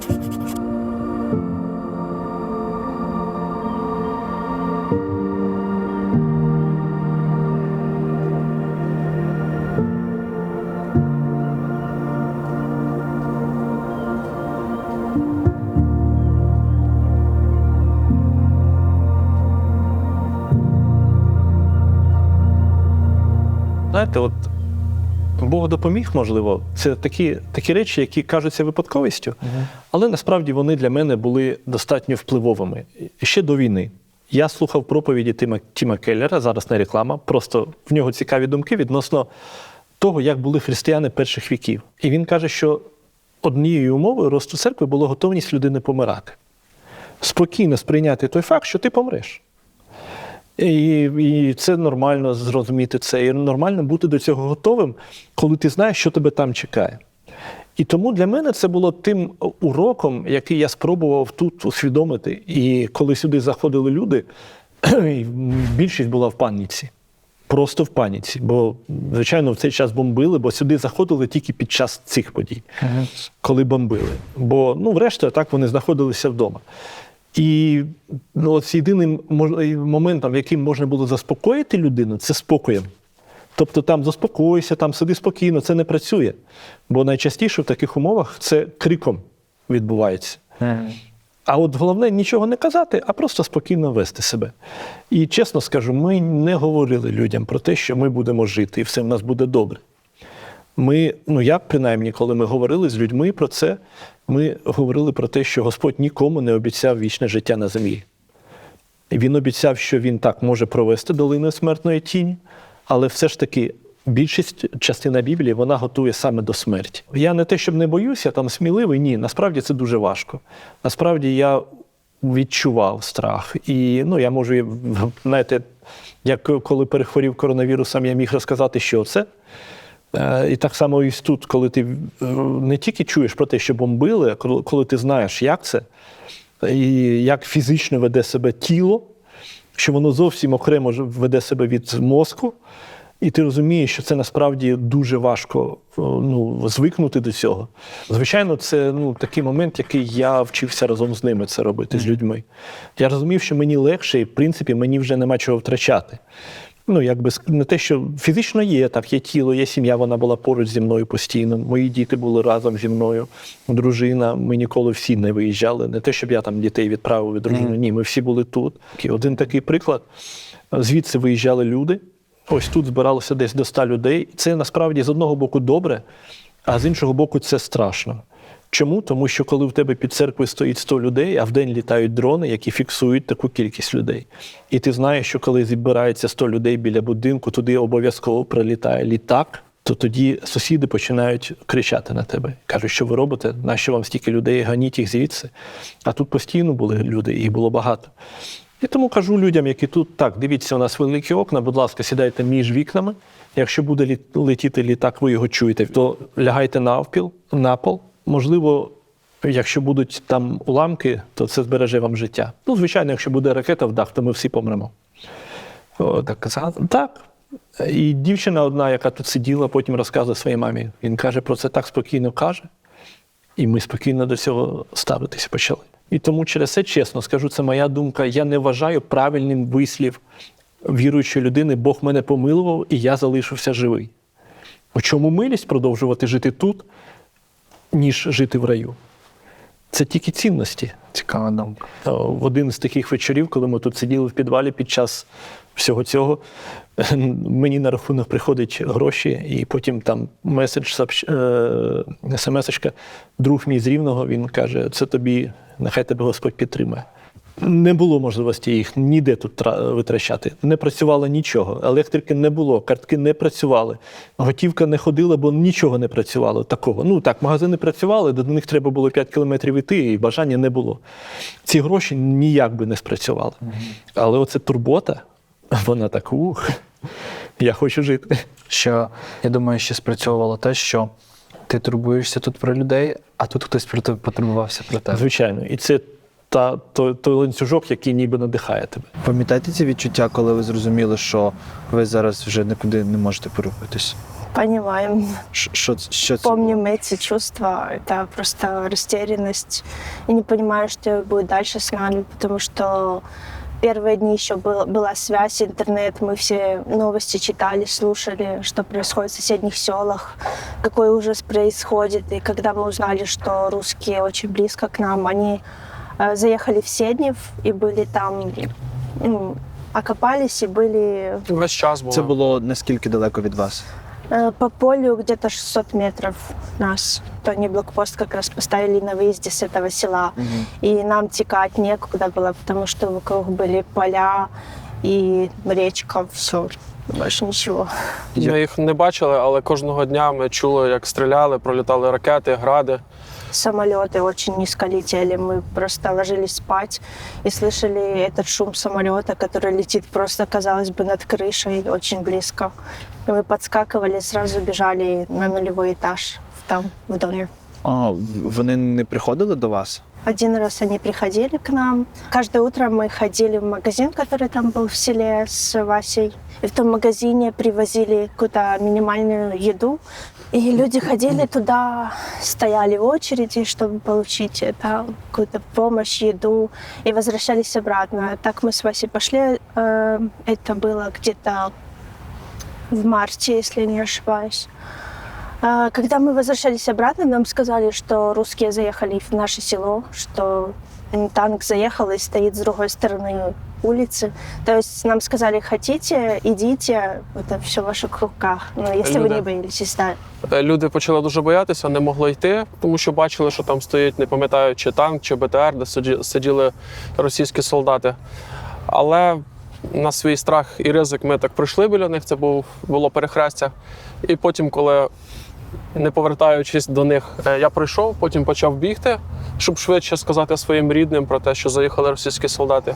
Зайшов в будинок, спочатку всіх заспокоїв, сказав, не переживайте, все нормально, але давайте поховаємо самі цінні речі, телефони наші і будемо молитися. Все, що ми могли робити, був страх перед невідомістю. Ми не знали, що нас чекає, ми не знали, чи вони поступлять з нами так, як поступили в Ірпіні, в Бучі. Ми закрилися, звичайно, але не було смисла так сидіти. Один з військових їхніх переліз через забор, відкрив іншим. Зайшло приблизно 4-5 солдат. Ми зайшли в будинок, Крістіний папа відкрив двері. Але, слава Богу, Бог нас захистив, вони не причинили нам ніякої шкоди. Вони лише обшукали наш будинок, подивилися, чи немає зброї, обшукали машину, погріб, сказали, чи не бачили ми чогось такого Подозрительного. Диверсантов, чи не потому було. что они искали. В той момент, коли вони були з вами, це було, це нормальне було спілкування, чи тому що є багато різних історій? Да. Как ни странно, но Бог нас сохранил, потому что они адекватно пришли и сразу сказали, мы не причиним вам никакого вреда. У нас просто был шок, но мы до конца не понимали и очень переживали, что будет дальше. И сказали, почему вы здесь сидите, вас бомбят уже 8 дней, почему вы никуда не уезжаете? А у вас була можливість виїхати звідти? Оттуда уже не было. Мы уже сидели, просто молились, прощались с жизнью, потому что мы не знали, что нас ждет. Наслушались тех новостей, которые были. Угу. Як у вас було з побутом? Ти казала, що був магазин. Це наш магазин був? Ну, это магазин, он один-единственный в селе был. Ну, до этого там были какие-то продукты, но на когда початку началось... війни. Да, Але когда потім уже... люди все позабрали, і там лише приправи і морозиво було. Там были те необходимые вещи, там муку привозили, например, чтобы люди хотя бы могли хлеб сделать, да, у кого ничего не было. Ну, это село, как мы знаем, и там всегда есть что покушать, в отличие от города, там есть какие-то домашние продукты. Ми трішки за кадром говорили, що у вас були спроби або думки, як все ж таки виїхати звідти. Да. Хоча дороги не було, була річка. Да. Ці спроби були, чи це було просто теоретично? Ну, мы уже один раз придумывали путь, как мы будем бежать, если вдруг россияне придут прям к нам, оккупируют прям наше село полностью. У моей сестры были разные мысли, потому что у нее есть сын, которому 7 лет, и она очень переживала за него, и он очень переживал психологически это все. И она говорит, я сделаю плот, мы сядем и просто поплывем куда-то. Она даже не знала. Ну, на другую сторону можно переплыть, но мы же не знаем, что нас там ждет, потому что все поля были заминированы, все дороги. У нас были мысли сначала плыть, потом у нас были мысли добраться до ближайшего села, и оттуда была маршрутка, которая прямо ходила на пешеходного моста в Чернигов. И мы слышали, что пешеходный мост обстреливался на данный момент. И то есть, у нас не получилось это. И мы слышали, что русские обстреливали даже волонтеров, которые пытались помогать Чернигову завозить еду. І ми постійно дзвонили, кожного дня зідзвонювалися з тими людьми, з якими був зв'язок, для того, щоб вони підказали, як, через яких волонтерів, як можна виїхати. І ми дуже переживали про це, молилися і розуміли, що такої можливості немає. Але спроби були в нас, не були, але ми хотіли якось виїхати звідти, і на лодці мали пливти, як ти вже сказала, і хотіли навіть йти до Чернігова. Але пішком. Пішком, так. Ми хотіли вийти з дитиною, велосипед брати, садити його на нього і так виїхати. Але чому ми це не зробили? Тому що ми довіряли Богові, і Бог нам показав через інших людей, через обставин, що цього робити не потрібно, що це небезпечно. Пам'ятаєте момент, коли ви зрозуміли, що вже можна їхати додому? Як це відбувалося? Это просто было чудо, потому что мы ровно через 40 дней нас Бог оттуда вывел на машине. По радио мы услышали, что войска, которые были вот в нашей области, они просто выходят. Просто большая колонна. Ну, очень много они понесли потерь здесь. То есть из той колонны 3000, если не ошибаюсь, танков, которая заходила, ушло очень мало. Там навіть Ну, більше, целых. дуже багато було Да. їх. В Проходили- первый день.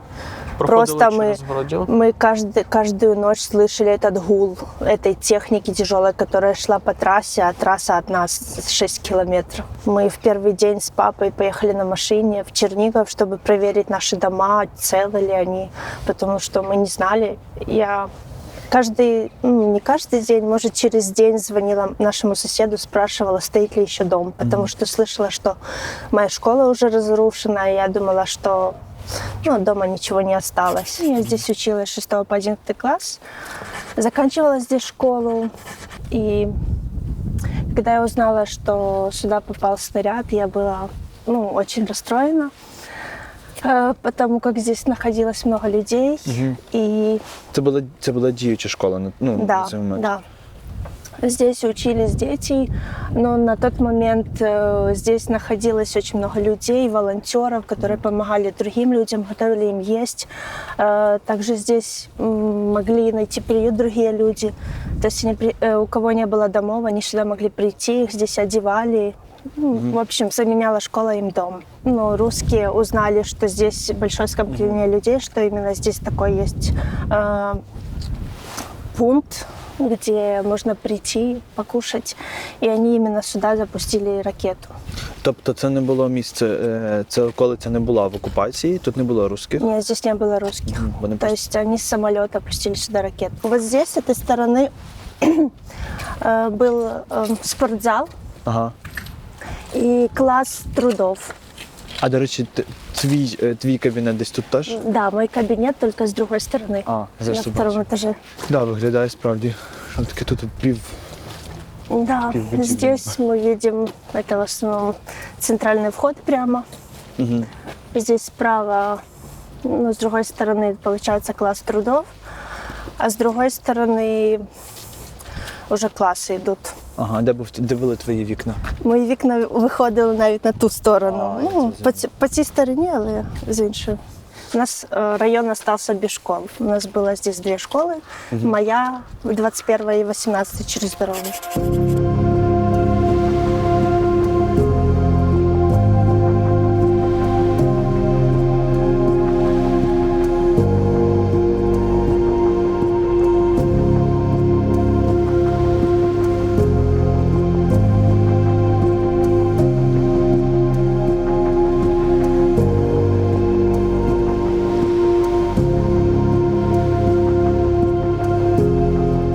Уже прошло, наверное, пару недель, и моя сестра говорит, что не знаю, что делать. У нас ребенок, говорит, я не знаю, это очень страшно, вот так умереть от голода. Мы просто 8 человек, сами понимаете, что нужно кушать 3 раза в день хотя бы что-то. Один раз вышли утром на лавочку, сидим возле дома, и тут подъезжает на мотоцикле 2 мужчины, двое мужчин, и говорят нам, это вам, и протягивают нам 2 больших пакета. Мы спрашиваем, от кого? Это вам передали. И когда мы взяли эти пакеты, пошли домой, раскрыли, там было много еды разной, там печенье, крупы разные, там даже пару пакетов вареников уже готовых, теплых, еще сваренных. И просто я вспоминаю, как Бог. Ви так і не дізналися, хто це? Мы знали, что это там один человек с села, который помогал, который передавал гуманитарку. То есть просто так вот Бог отвечает на такие молитвы. Он показал, что Он не оставит. Когда строился этот дом, мой папа, его друг с Израиля попросил, чтобы мой папа был прорабом, и он контролировал стройку эту. Це той будинок, в якому ви... Да, в котором мы были. И однажды папа приехал в этот дом, когда обшивали вагонкой крышу. Он посмотрел на крышу и увидел лодку. Он сфотографировал своему другу, но он сказал: нет, мне не нравится, переделайте. Ну зачем мне лодка? Но тогда мы так пошутили еще, но мы не понимали.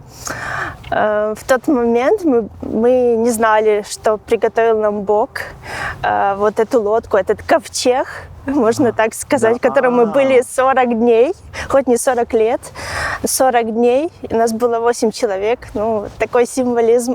Чого вас найбільше ця історія навчила, от кожного по окремо? Лично меня научила просто больше Богу доверять, потому что я понимаю, что не всегда я могу так настолько положиться на Него. Возможно, до войны вот, я не понимала вот, ценность, да, как это доверять, полностью доверять Богу в любых ситуациях.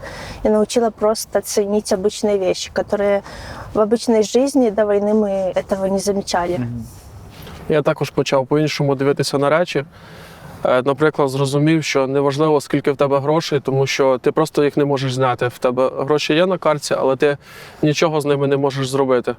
Неважливо, якої моделі в тебе телефон, чи це 13-й iPhone, чи 12-й. Тому що найкращий на той момент був телефон, це кнопочний, тому що він найкраще ловив зв'язок. Неважливо, який будинок в тебе, тому що коли вони заїхали, російські солдати, то більше звертали увагу на більш багаті будинки, і від цього було тільки страшніше, бо ми були в хорошому достатньо будинку. До нас прийшла сім'я, ціла родина, 11 чоловік з дітьми, з бабусею, все. Вони перебували в районі епіцентру. Ви бачили, мабуть, епіцентр, який знищений. Вони там сиділи в підвалі біля 5 суток, коли там обстріли були, все активна фаза. То вони прийшли, вони спали одягнені, у них було все готово. Вони настільки був страх. Діти, якщо бігали, гупали дверима, то це приводило їх в такі страхи і жахіття. Пройшло буквально десь 5-7 днів, вони заспокоїлись. Дивлячись ні на що, ми тут самі читали, молилися, запрошували їх, якщо ви бажаєте. Кожну суботу ми проводили тут богослужінь. Це інколи були такі хвилини, коли ми справді забували про війну. Був хлопець, який, ну це я вважаю, що це герой. Про таких людей потрібно знімати фільми. Він жив сам, і він пік хліб. Звичайний свої хлібопечки домашні. Він каже, у мене за ніч виходило десь 8 буханочок хліба.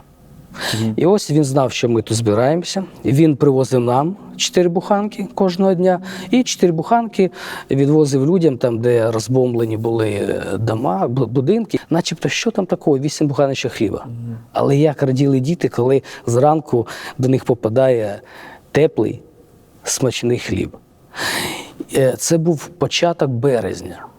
І він, ми говоримо, Максим його звати Максим, ну, коли йдуть тривоги, ну посидь, побудь вдома, ну хай пройдуть ці тривоги. Він каже, та яка різниця, як померти. В нього була пухлина в голові. І він каже, я розумію, що це може мій останній час.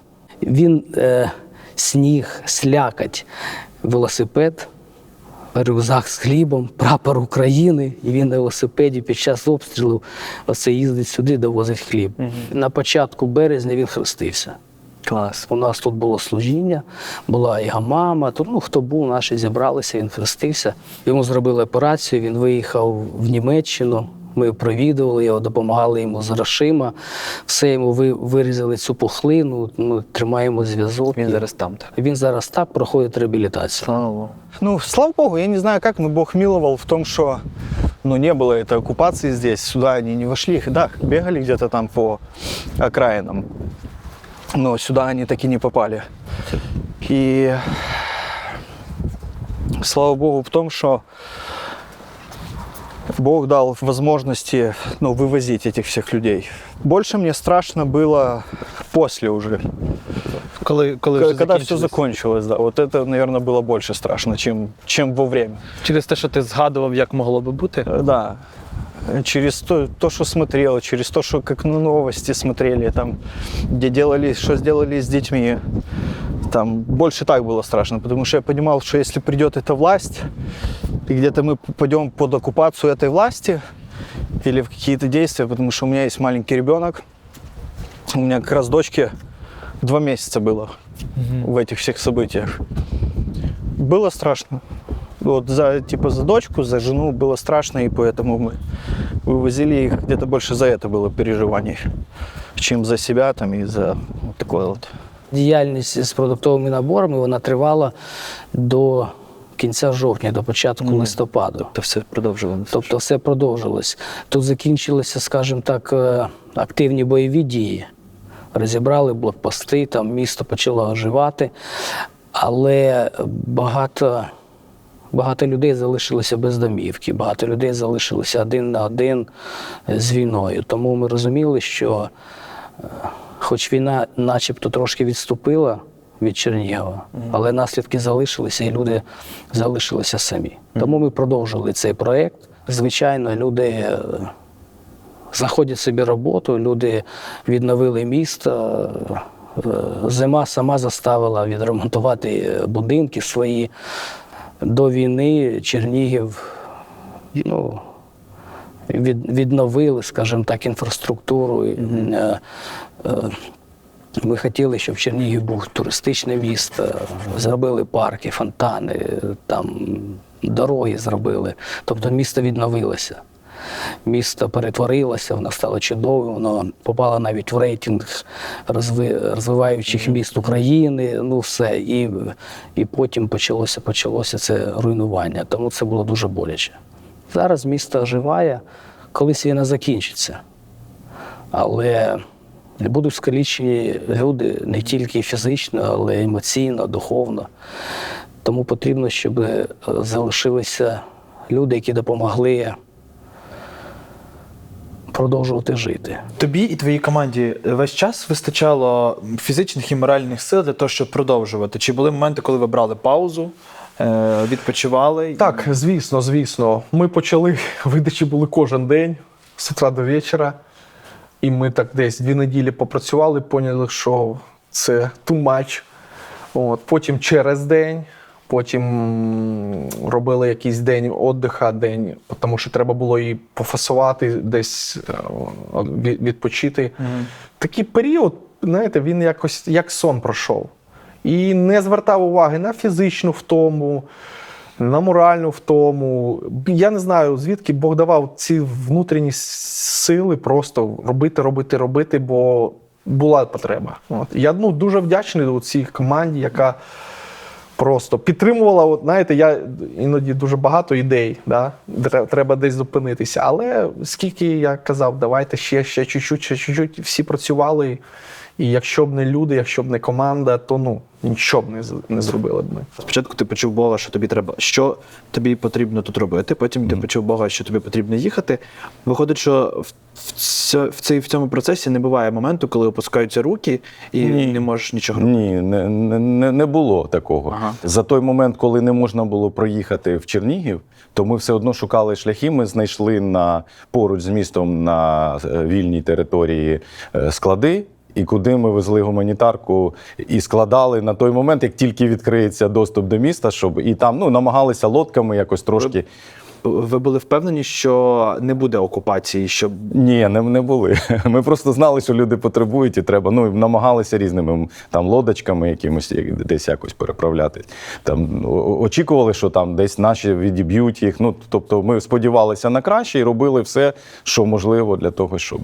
А як тут церква була в той період, коли тебе не було? Чи вже ви всіх вивезли? Так, я поясню. У нас на той момент, коли я виїхав, залишилося тільки 2 літні жінки. Це з 50 членів церкви залишилося 2 літні жінки, які відмовилися просто, ми нікуди не поїдемо. Я пропонував декілька разів їм, щоб вони виїжджали. Так що, коли ми виїжджали, то богослужіння вже не було. А була думка, що ти вже не повернешся сюди і не будеш тут? Так, ми розуміли, що це можливо. І цікаво, що Бог нам показав, по-перше, що наскільки це, що ми маємо в матеріальному плані, наскільки ми можемо втратити це все буквально за лічені дні чи хвилини. І цікаво було для нас, що ми виїжджали без жалю. От у нас не було такого, що у нас є там своя квартира, да? Але настільки спокій Бог якийсь давав, що ми готові були, що все, ми сюди можемо ніколи не повернутися. Ми взяли тільки необхідні якісь речі, виїхали, ми знаємо, що Бог попіклується про нас. Ми знали, що ми будемо служити Богу. І знали, що, скоріш за все, це буде Україна, що ми не поїдемо кудись там далі. А де, вже як Бог поведе. Якраз коли міст бахнули, ми були на виїзді. І ми відвезли людей, і оцих там десь 5 днів, чи скільки не було повністю доступу до Чернігова, а я був в Рівному, пішов підстригтися в перукарню. Бо тут не було часу навіть на це. І знаєте, сижу, і оцей там хвилин 40 так роздумую, так молюся, і мені приходить, от як не странно, приходить на думку така ідея, або Бог так поклав на серце початок про нової церкви. Перша прийшла думка. Оце що так дивно. А потім, як це? Так. Тут евакуював людей, а тут починає нову церкву. І, я знаю точно, що я і буду їхати в Чернігів все одно, але що там робити? Бог мені ложить на серце, треба організовувати нову церкву це благоприємний час. Я сижу далі, і ложиться так от просто мені на серце, треба їхати в Чернігів, знайти центр допомоги зробити. Я ніколи гуманітаркою не займався. Ми зараз, кстати, в цьому приміщенні, де почалося перші видачі цього нашого центру. І Бог ложить другу думку.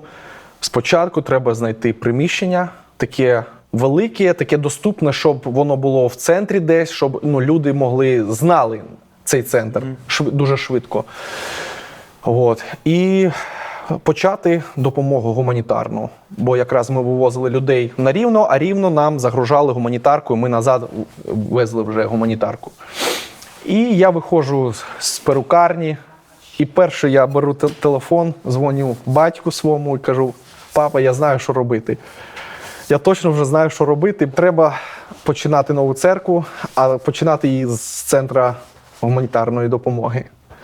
Мій батько завжди, знаєте, у мене дуже багато ідей, завжди мій батько, добре, так, не спіши, гарні ідеї, давай, ти приїдеш, давай. А я вже точно знаю, що це буде, точно знаю, бо коли Бог ложить на серце, це понятно, це ясно і не страшно. Коли ти знаєш, що ти знаходишся в волі Божої. Організувати видачу гуманітарної допомоги і заснувати нову церкву – це два приблизно ось такі напрямки в теорії. Але на практиці ви їх поєднали. Розкажи, як ти знайшов приміщення в першу чергу, тому що я не знаю, як у вас тут працювала інфраструктура в момент, коли обстріли навколо всього міста були. Коли вже міст змогли, там понтонний міст поставили, ми зразу, а ми за цей час навозили гуманітарків до села ближнього, і коли відкрився переправа, ми все, що навозили за цей неділю, коли не було доступу до Чернігова, ми цю гуманітарку зразу завезли. Я зразу ж до батька, у нас штаб-квартира була в його квартирі, це по евакуації, потім по допомозі. Я до нього заїжджаю і кажу: збирайся, поїхали по городу, будемо просто їздити по городу і приміщення шукати. Він сів, поїхали одне приміщення, друге. Я кажу: пам'ятаєш, що це приміщення, ми колись з тобою на нього дивилися. І ми завжди тут проїжджали, на церкву нашу їдемо, і я завжди в мислях, це приміщення точно для церкви будувалось, а воно будувалось для банку колись. І дуже довго стояло на І я їхав, і завжди мені в серці, тут такий ще купол такий, тільки хрест поставити, і церква. Вона в центрі, вона на дуже видному місці, доступна якось до людей, відкрита, не закрита, і парк напроти. І центральна вулиця. Під'їжджаємо ми з батьком, підходимо, телефон ріелтора.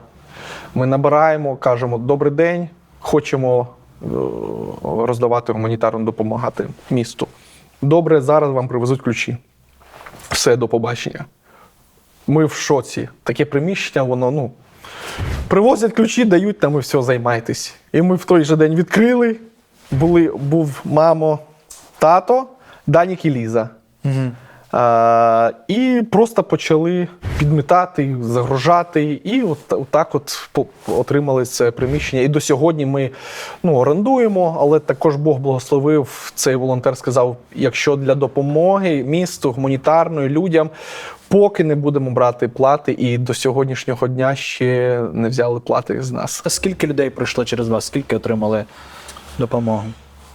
Дуже багато. Так як мій батько, він обласний пресвітер, він не тільки якось, за місто, за цей центр хвилювався, у нього завжди була, за область, вона вся була окупована, але були зв'язки, були ходи, куди можна було направляти, і ми вирішили зразу з ним, давай робимо цей центр не тільки як локальний тут видачу, але такий центр, і, щоб ми могли допомогти на області, які церкви звільняються, вони приїжджали, і батько десь делегував, направляв. І брали тут допомогу. І і так Бог познайомив з друзями, різними благодійними фондами, як почали сюди звозити гуманітарну допомогу, дуже багато було. Ми ввели підрахунки, ми ввели статистику, але десь, коли просто через оці двері, десь, коли пройшло вже більше 50 тисяч оцих наборів, ми вже там списки вже позбивалися. Це ті, що ми фасували тут і видавали, але було ще багато, які там буси приїхали просто на село, на район, на лікарню, на воєнну частину, це окремо ми так як оптом нібито відгружали. То через ці двері там більше 50 тисяч іменно таких пакетів, які ми фасували тут. Цікаво, що в той момент, коли ви просто годували людей, просто допомагали їм вижити, ти ще, якщо ти думав про відкриття нової церкви, скоріше ти думав і про невидиму сторону допомоги людям. Я не знав. Цей місяць ми чітко роздаємо. Я так зрозумів, зараз є потреба в продуктах. Я буду роздавати продукти, добрі діла. Не буду зараз евангелізувати, проповіді якісь казати, ні. Є потреба, ми відповідаємо на потребу. Як і коли треба було вивозити, ми вивозили. Зараз їжа. Але я завжди тримав цю думку церква. Як її почати? З чого? Я не розумів ще. Ми працюємо, я набираю волонтерів з вулиці. Прямо з черги питають, може вам допомогти? І там жіночки, молоді чоловіки. І я так по одному брав, і десь до 20-25 людей невіруючих ми взяли в команду. Коли кожен день вони приходили, розгружали, фасували, видавали, разом з нашими. І проходить місяць, і мені приходить оця думка, і я розумію, з чого починати церкву. Я бачу, що ми з цією командою волонтерів дуже сильно здружились. Ми молились зранку, ми молились після видачі, вони бачили, познайомились, потім вже десь дуже так плотно подружились. І я запропонував, а давайте посидимо на другому поверсі, поп'ємо кави, познайомимось. І якраз була Пасха підходила, пасхальні дні, і ми поговорили про Пасху, біблійну Пасху, як це насправді. І я запитав, чоловік, може, там 15-20 сиділо в кружочку, і я запитав, а давайте зустрічатись хоч раз в неділю на вивчення Біблії. Бажаєте? Бажаємо, давайте, а що? Ні роботи, нічого нема зараз, ми видаємо. І ось так перша зустріч відбулася. Знайомство і пасхальна тематика. І від того можна навіть відраховувати зародження нової церкви. Ось. І потім я зрозумів, що треба робити оцей акцент на цю команду, які біля нас люди. А потім почали приєднуватися вже із черги. Але ми чітко розділили з першого дня видача продуктів і служіння. Ніколи ми не видавали продукти після служіння або під час служіння. Неділя, четвер мала група, у нас вивчення Біблії така, а в неділю богослужіння. І я зразу сказав, ніяких не підходьте, не питайте. Є інші дні, коли ми працюємо, був вже графік, була там вже ціла система, як працював цей центр. Четвер і неділя у нас день для Бога. І ми з першого дня це прийняли командою, яка була. Зараз ми вже працюємо більше вже як церква. От зараз. І нам десь легше зараз було перестроїтись з видачі вже на церкву, бо у нас чітко була межа, де допомога, де гуманітарна частина, а де духовна частина. І люди, я думав, відпадуть зразу. Навпаки, і ще більше було, коли ми розділили духовне і матеріальне.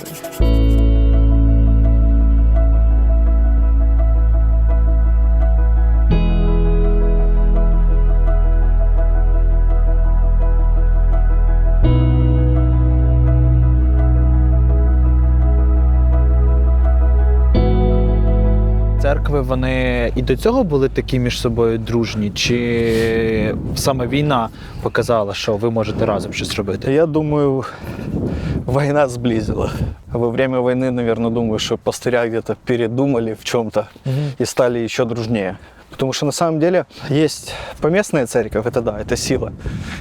Но война показала силу именно такой вселенской церкви. Там, где все церкви, они объединились.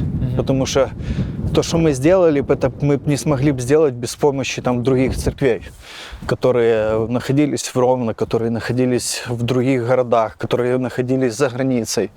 Но мы бы не смогли это все сделать. Думаю, что война объединила не только церкві Чернігова, но і других. Все, що ми робили, от то, що я кажу, там продуктові набори роздавали, вивозили людей, це все робилося от в такому згуртованості.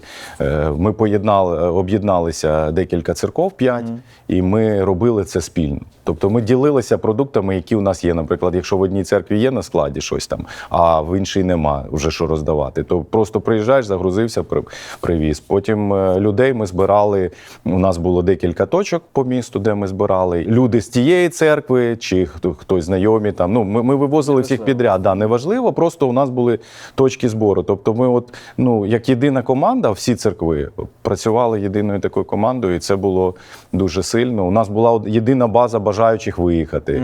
Файлик екселівський в інтернеті на Google Диску мав доступ. Да, всі його бачили. І, тобто було легко з цим працювати. Які були проблеми? Чого не вистачало? Або з чим стикалися, що доводилося видумувати якісь інші варіанти? Все одно ми розуміли, що наші ресурси обмежені, і щоб повністю попіклуватися про все місто ми не могли до кінця. Тобто ми робили все, що ми можемо, але ми розуміли, що цієї роботи недостатньо. Але наскільки ми могли підсилитися, навряд чи. Для мене було дуже цінним, що я в цей час зробив те, що Бог від мене хоче. Якщо б я просто там просидів вдома, чи сам там убезпечив своє життя і все, і я не зробив би те, що ми робили для людей, не показали ту Божу любов, не проявилися як церква в суспільстві, то я би про це жалкував би все життя. Ісус сказав, що Єрусалим я хотів вас зібрати, але ви не захотіли. Да? І що я прогавив той момент, коли, можливо, найважливіше в моєму житті. Коли я міг послужити саме найкращим чином, найбільшим чином, як я міг проявити людям свою віру, свою Божу любов.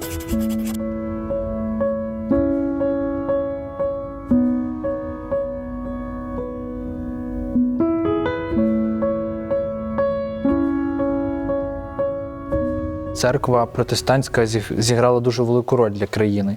І це вже помітно, і це вже багато хто знає.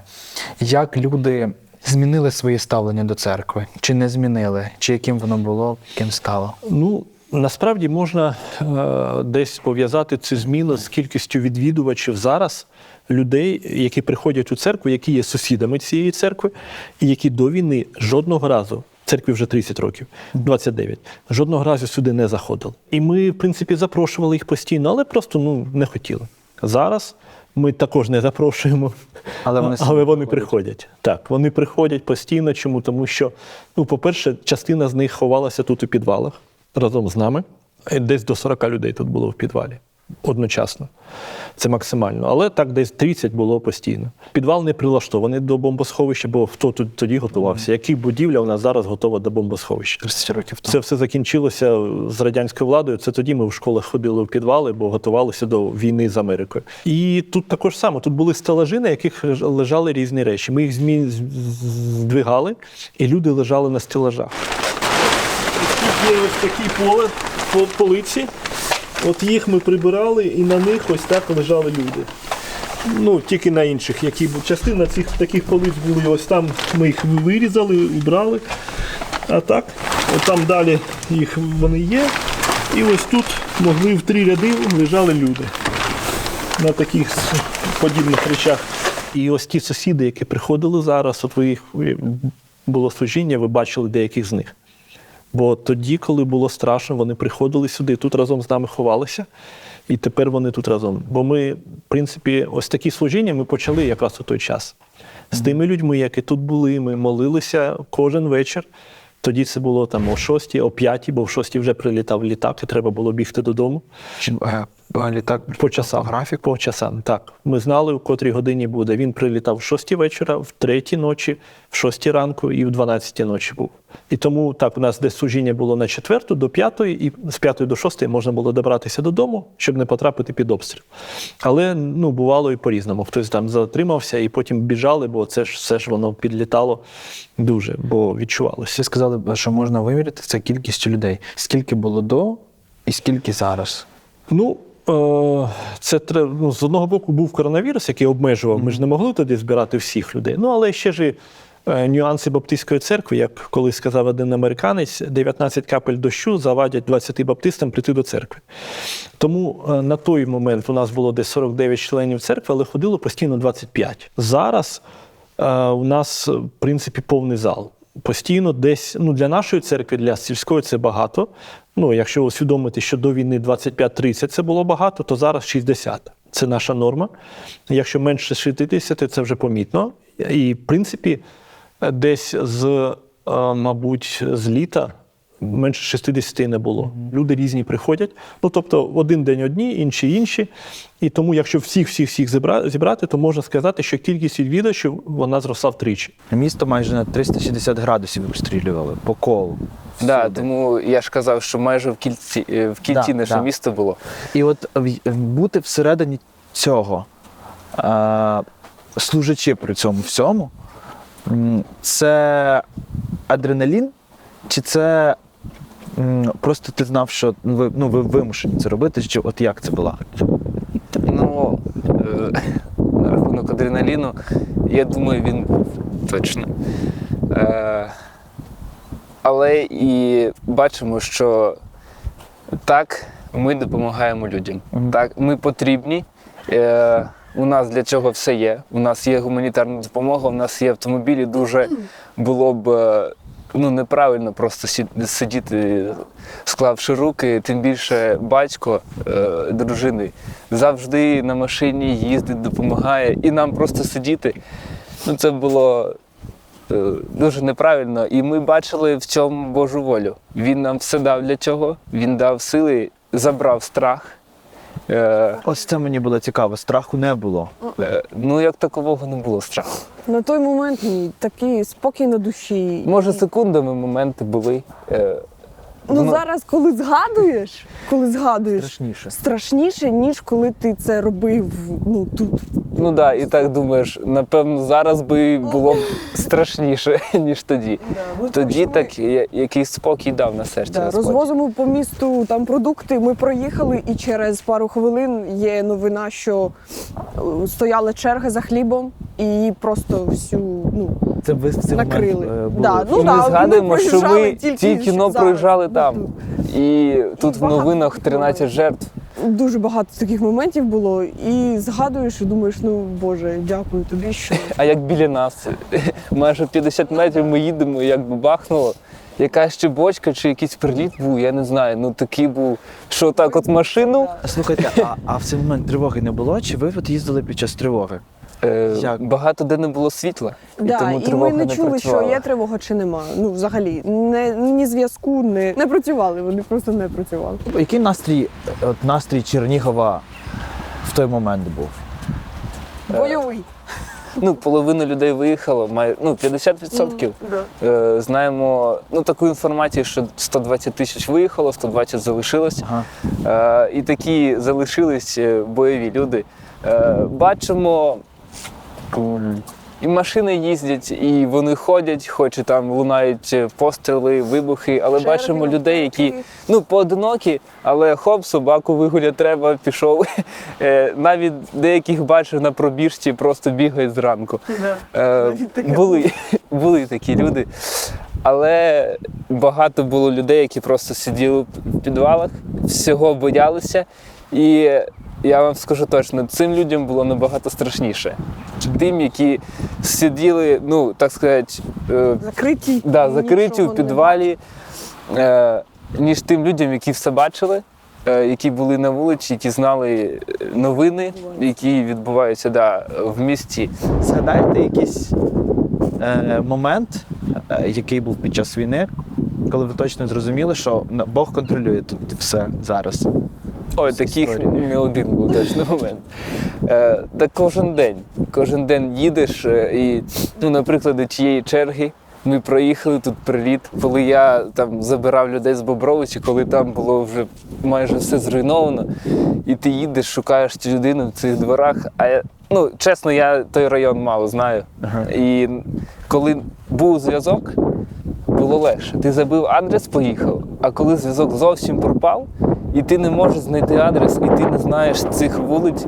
І всі, зняти вулиці, взагалі нічого. І все ж, зарисовано, знято, викинуто чи адреса. І ти під'їжджаєш до цього блокпоста, і він каже, я б туди не їхав. Але, хочеш їдь, хочеш не їдь, але я б туди точно не їхав. Я думаю, швидко поїхав, забрав, швидко виїхав. І Бог завжди направляв, завжди знаходили людей, завжди привозили їх. І навіть ця евакуація, це просто чудо, як ми вивозили такими колонами. Бог беріг, тому що багато розстрілювали колон. Дуже багато. У нас жодного такого випадку не було. Розстрілу чи якогось летального випадку, слава Богу. Все вдало і багато людей вивезли.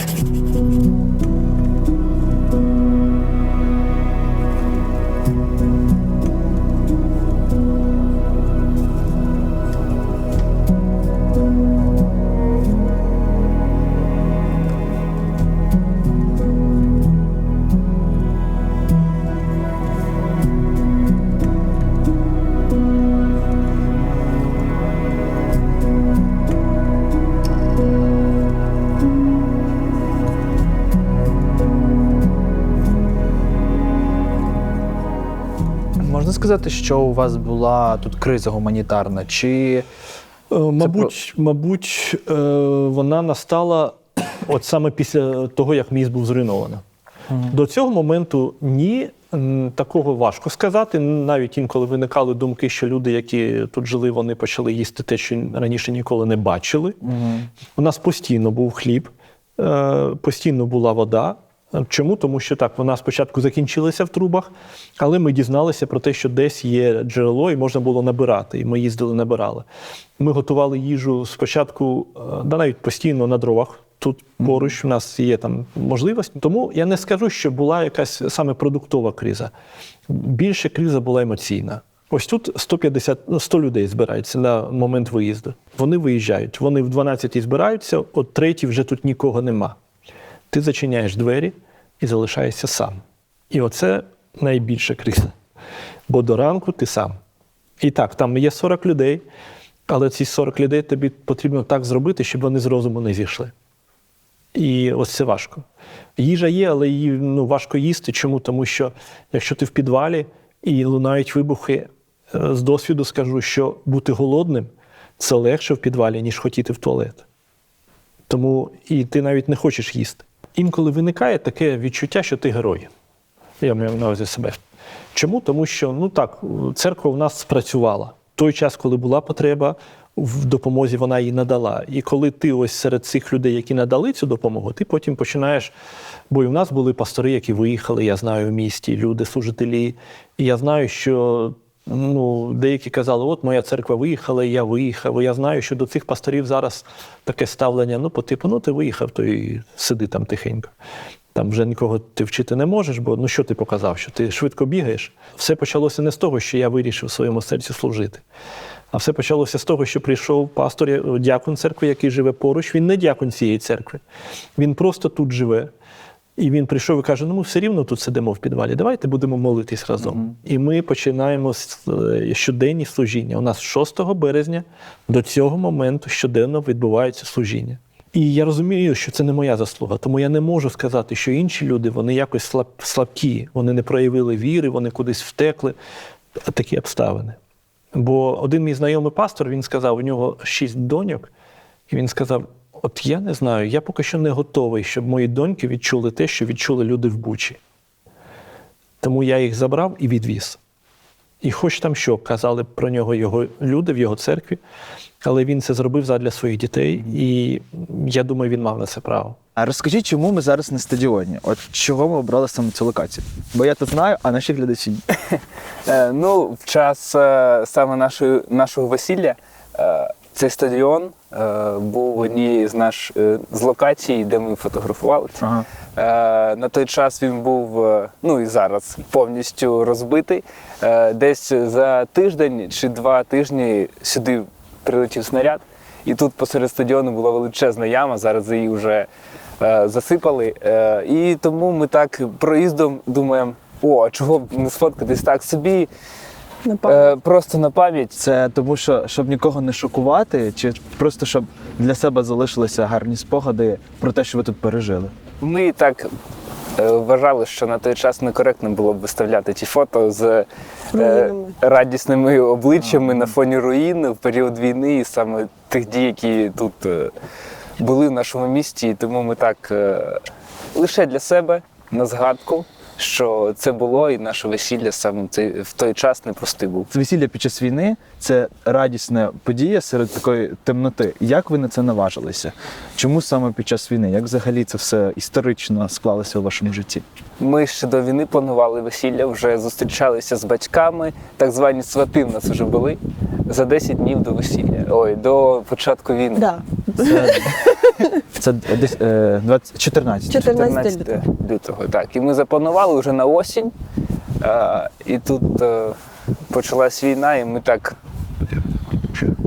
як дружина каже, жили одним днем. І тому так вирішили, з батьками порадились, і вони дали своє благословення на це. Пам'ятаєте той момент, коли точно вирішили, що на осінь не відкладаємо зараз? Ти пам'ятаєш? Взагалі вся проблема була в мені, проводити весілля чи ні на війні. Це наречена. Так, я сказав, я згоден на будь-який варіант. Чи чекаємо уже мирного часу, чи зараз, це вже ти вирішуй. Тому що це дуже було складне для мене питання. Я, як кожна дівчина, мріяла про таке весілля з білою сукнею, з родичами. Більш питання було в родичах і в сім'ї. І я дуже довго думала. Данік сказав, я готовий зараз. Батьки теж рекомендували, як тато, він сказав, я за те, щоб зараз це проводити. І я дуже довго намагалася, вагалася. Скільки? 2-3 тижні, мабуть? 2 тижні. 2 тижні, це кожен день вона думала. Потім плюси, мінуси, потім знайшла якось сукню у шафі випадково. Не весільну, але? Да. Сукня є, добре, так, далі що? Мама каже, там я м'ясо залишила суто на весілля, тому що продукти ж на той момент теж було. І так якось склалося. І декорації. Ми навіть з Даніком зробили декорацію у церкві, поставили стіну таку дерев'яну, ми її використовували на молодіжках. В принципі, навіть ми букет зробили із штучних квітів. Данік знайшов. Він нас вітав з 8 березням. Усіх дівчат у квартирі з братом, з Ільєю. Знайшли штучні квіти і зробили букетики. І потім ми з цих букетиків зробили мені весільний букет. Слухай, ти декілька разів, коли кажеш, ти кажеш, навіть декор, навіть букет. Це однозначно весілля, яке відрізнялось від того, про яке ти мріяла. Да. Але зараз ти розповідаєш це ніби з такою радістю, що в принципі і так ок. Да, дуже. От можеш розказати, що в тебе відбувалося всередині в той момент, коли ти на це, коли ти погодилась, коли ви вирішили? І чи не було моментів, та ні, все ж таки, можливо, потім зроблю так, як хотів? Ні, тато мене заспокоював тим, що після війни, так сказати, ми думали перемога, після перемоги там відсвяткуємо. Але ми вирішили, коли всі зберуться, вся сім'я наша, бо мої сестри повиїжджали з сім'ями. І тоді ми просто зберемося на сімейний обід чи сімейну вечерю разом. Святкування ще попереду. Да. Я, переглядаючи фото, готуючись до інтерв'ю, побачив, що у вас ще була фотографія на полі, і позаду вас було багато диму. Що це було? Розкажете? Це Чернігів у нас. Так виглядав. В період цих бойових дій кожен день щось, новий приліт, нова якась будова була зруйнована, і тому дим був майже кожен день. І якщо ти їдеш і бачиш дим, це вже тобі не було новиною, тому що це на той час було зрозуміло чому, і це було кожен день. Тобто це, мабуть, дивно тільки для мене, як для глядача цієї фотографії. Для вас, як місцевих, це було... Так. Для всіх, хто тут залишався у період війни, це вже було як звичайним. І це була дорога на полі, якою евакуювали постійно людей. Тобто, єдина була дорога через поле. Це був березень, тобто це майже сам початок. Так, 20 березня. Ще тут активні такі бойові дії були, і наше місто було, по новинам, майже в кільці окупантів. І насправді це якесь диво трапило, що вони все ж не замкнули до кінця це кільце, і наші змогли їх відбити. Бо так згадуєш ті події в Бучі, Ірпіні, що в Чернігові могло бути так само. Через твоє вміння почути Бога, як ти думаєш, що з'явилося у тебе особисто, у твоєї церкви, у твого міста, того, чого не було до війни? Особисто я розумію, що це не моє вміння чути Бога, але це вміння Богу донести тій людині, яка десь, хоча б прагне в якійсь мірі цього, готова до того, щоб слухати. Тому це не моє вміння, але це його благодать, його чудеса, що він так от поєднував людей, так зустрічі організовував таким чином, що те, що я не планував робити, а Бог зробив через нашу церкву. І навіть тоді, коли виїхав я, і тут 2 літні жінки залишалися, вони тут не служили в церкві, то церква ніколи не закривалася, її двері, і тут ніколи не закінчувалися продукти. І навіть тоді, коли ми були вже в повному оточенні, що не можна було, то тих продуктів, Бог проявив своє чудо, тих продуктів, які тут були в цьому приміщенні, їх вистачило на весь той час, коли поки не відкрилася дорога, вже. Коли там понтон якийсь там чи окружна дорога відступила, з'явилася можливість заїжджати в місто. І ми менше стали давати, ми стали видавати тільки тим сім'ям, у кого діти є, там, зменшили ті пакуночки, які, але вистачило, і для нас це було чудо. Бог може використати людей зі сторони. Люди, які служили тут в церкві як волонтери, вони були взяті просто із тої черги. Будеш допомагати? Буду. І все. І вони прийшли, і вони отак декілька місяців, як на роботу, ходили кожного дня сюди допомагати, фасувати все. Клас. І майже всі ті люди, які приходили допомагати, вони зараз в церкві. І деякі з них вже готуються до хрещення.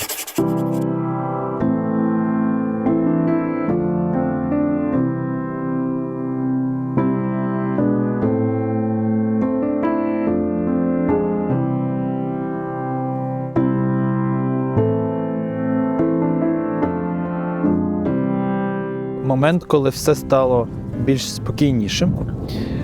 Вже евакуації, в принципі, не було. Чим ти займався? Яка далі була твоя роль?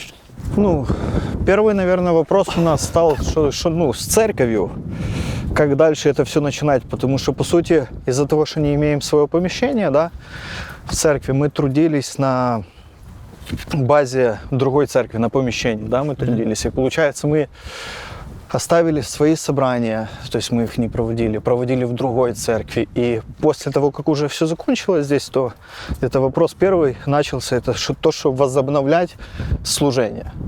То есть искали помещение, на новом помещении это все делали. Дальше мы участвовали там в помощи тем людям, которые пострадали. Это крыши, кому-то перекрыть, помочь с финансами. Это окна, позаботиться, то есть это продукты, это, я не знаю, одеяло, подушки, вещи, вот, все в этом. Те, кто нуждались в помощи, то мы где-то старались участвовать в этом. Є люди все одно неоднозначної позиції. Розкажіть про настрої, які зараз тут. Є два моменти, мабуть, про які треба сказати. По-перше, через те, що постійно в новинах інформація на кшталт «не пробачимо, не забудемо, помстимося». Моя така думка, що ось тут церкві потрібно мати зважену позицію. Тобто зважену в якому плані? Потрібно зрозуміти, що є вороги для держави, і про це говорити, що вони вороги для держави. Але потрібно і розуміти про те, що все ж таки Біблія, вона достатньо революційно пропонує відноситися до ворогів. Тобто кожен віруючий, він повинен зрозуміти, що те, як я ставлюся до інших людей, воно впливає на мене більше, ніж любов до Бога, наприклад. Бо якщо я ненавиджу будь-кого, навіть злодія, це мене же і пригнічує, і вбиває. Христос, Він закликав нас мати оце достатньо збалансоване таке розуміння людини. Ворог, друг. І ми так і вчимо, щоб люди любили Бога і бажали все ж таки, щоб спаслися всі. Але так, є вороги для держави, це потрібно розуміти. З іншого боку, я зустрічав людей, і от був випадок на одному із служінь з гуманітарної допомоги, і я привітав всіх звичайним у наш час вітанням «Слава Україні». Не дуже всі там відповіли «Героям слава», тому що на початку війни церква дуже активно пропагувала той факт, що слава повинна бути тільки Богу, і все таке. Тому «Героям слава» церква не дуже там кричала на початку війни, да й зараз не дуже. Люди це відчували, і в церкві так не відповіли про це. А я привітався не для того, щоб показати себе справжнім українцем, просто в мене був приклад. І приклад який? Якщо я розумію, що мене хтось захищає, якщо я розумію цей захист, ця людина стає моїм героєм. Автоматично. Бо я розумію зв'язок між моїм життям і тим, що ця людина зробила для мене. Так само, як і Христос Спаситель. Ось одна людина, коли я ось цю аналогію проводив, вона потім підходить і каже мені: а от ті люди, яких ви називаєте героями, вони мене не захищають. Я, звичайно, здивувався. Людина середнього віку, вона, але потім він розказав, що він там військовий колишній був, він з радянською владою служив в армії, тому є певний вплив. Я не скажу, що він там повністю проросіянин, проросійський, але з іншого боку, можна його зрозуміти, тому що особливості нашого міста, вони дещо такі, бо тут військові частини багато.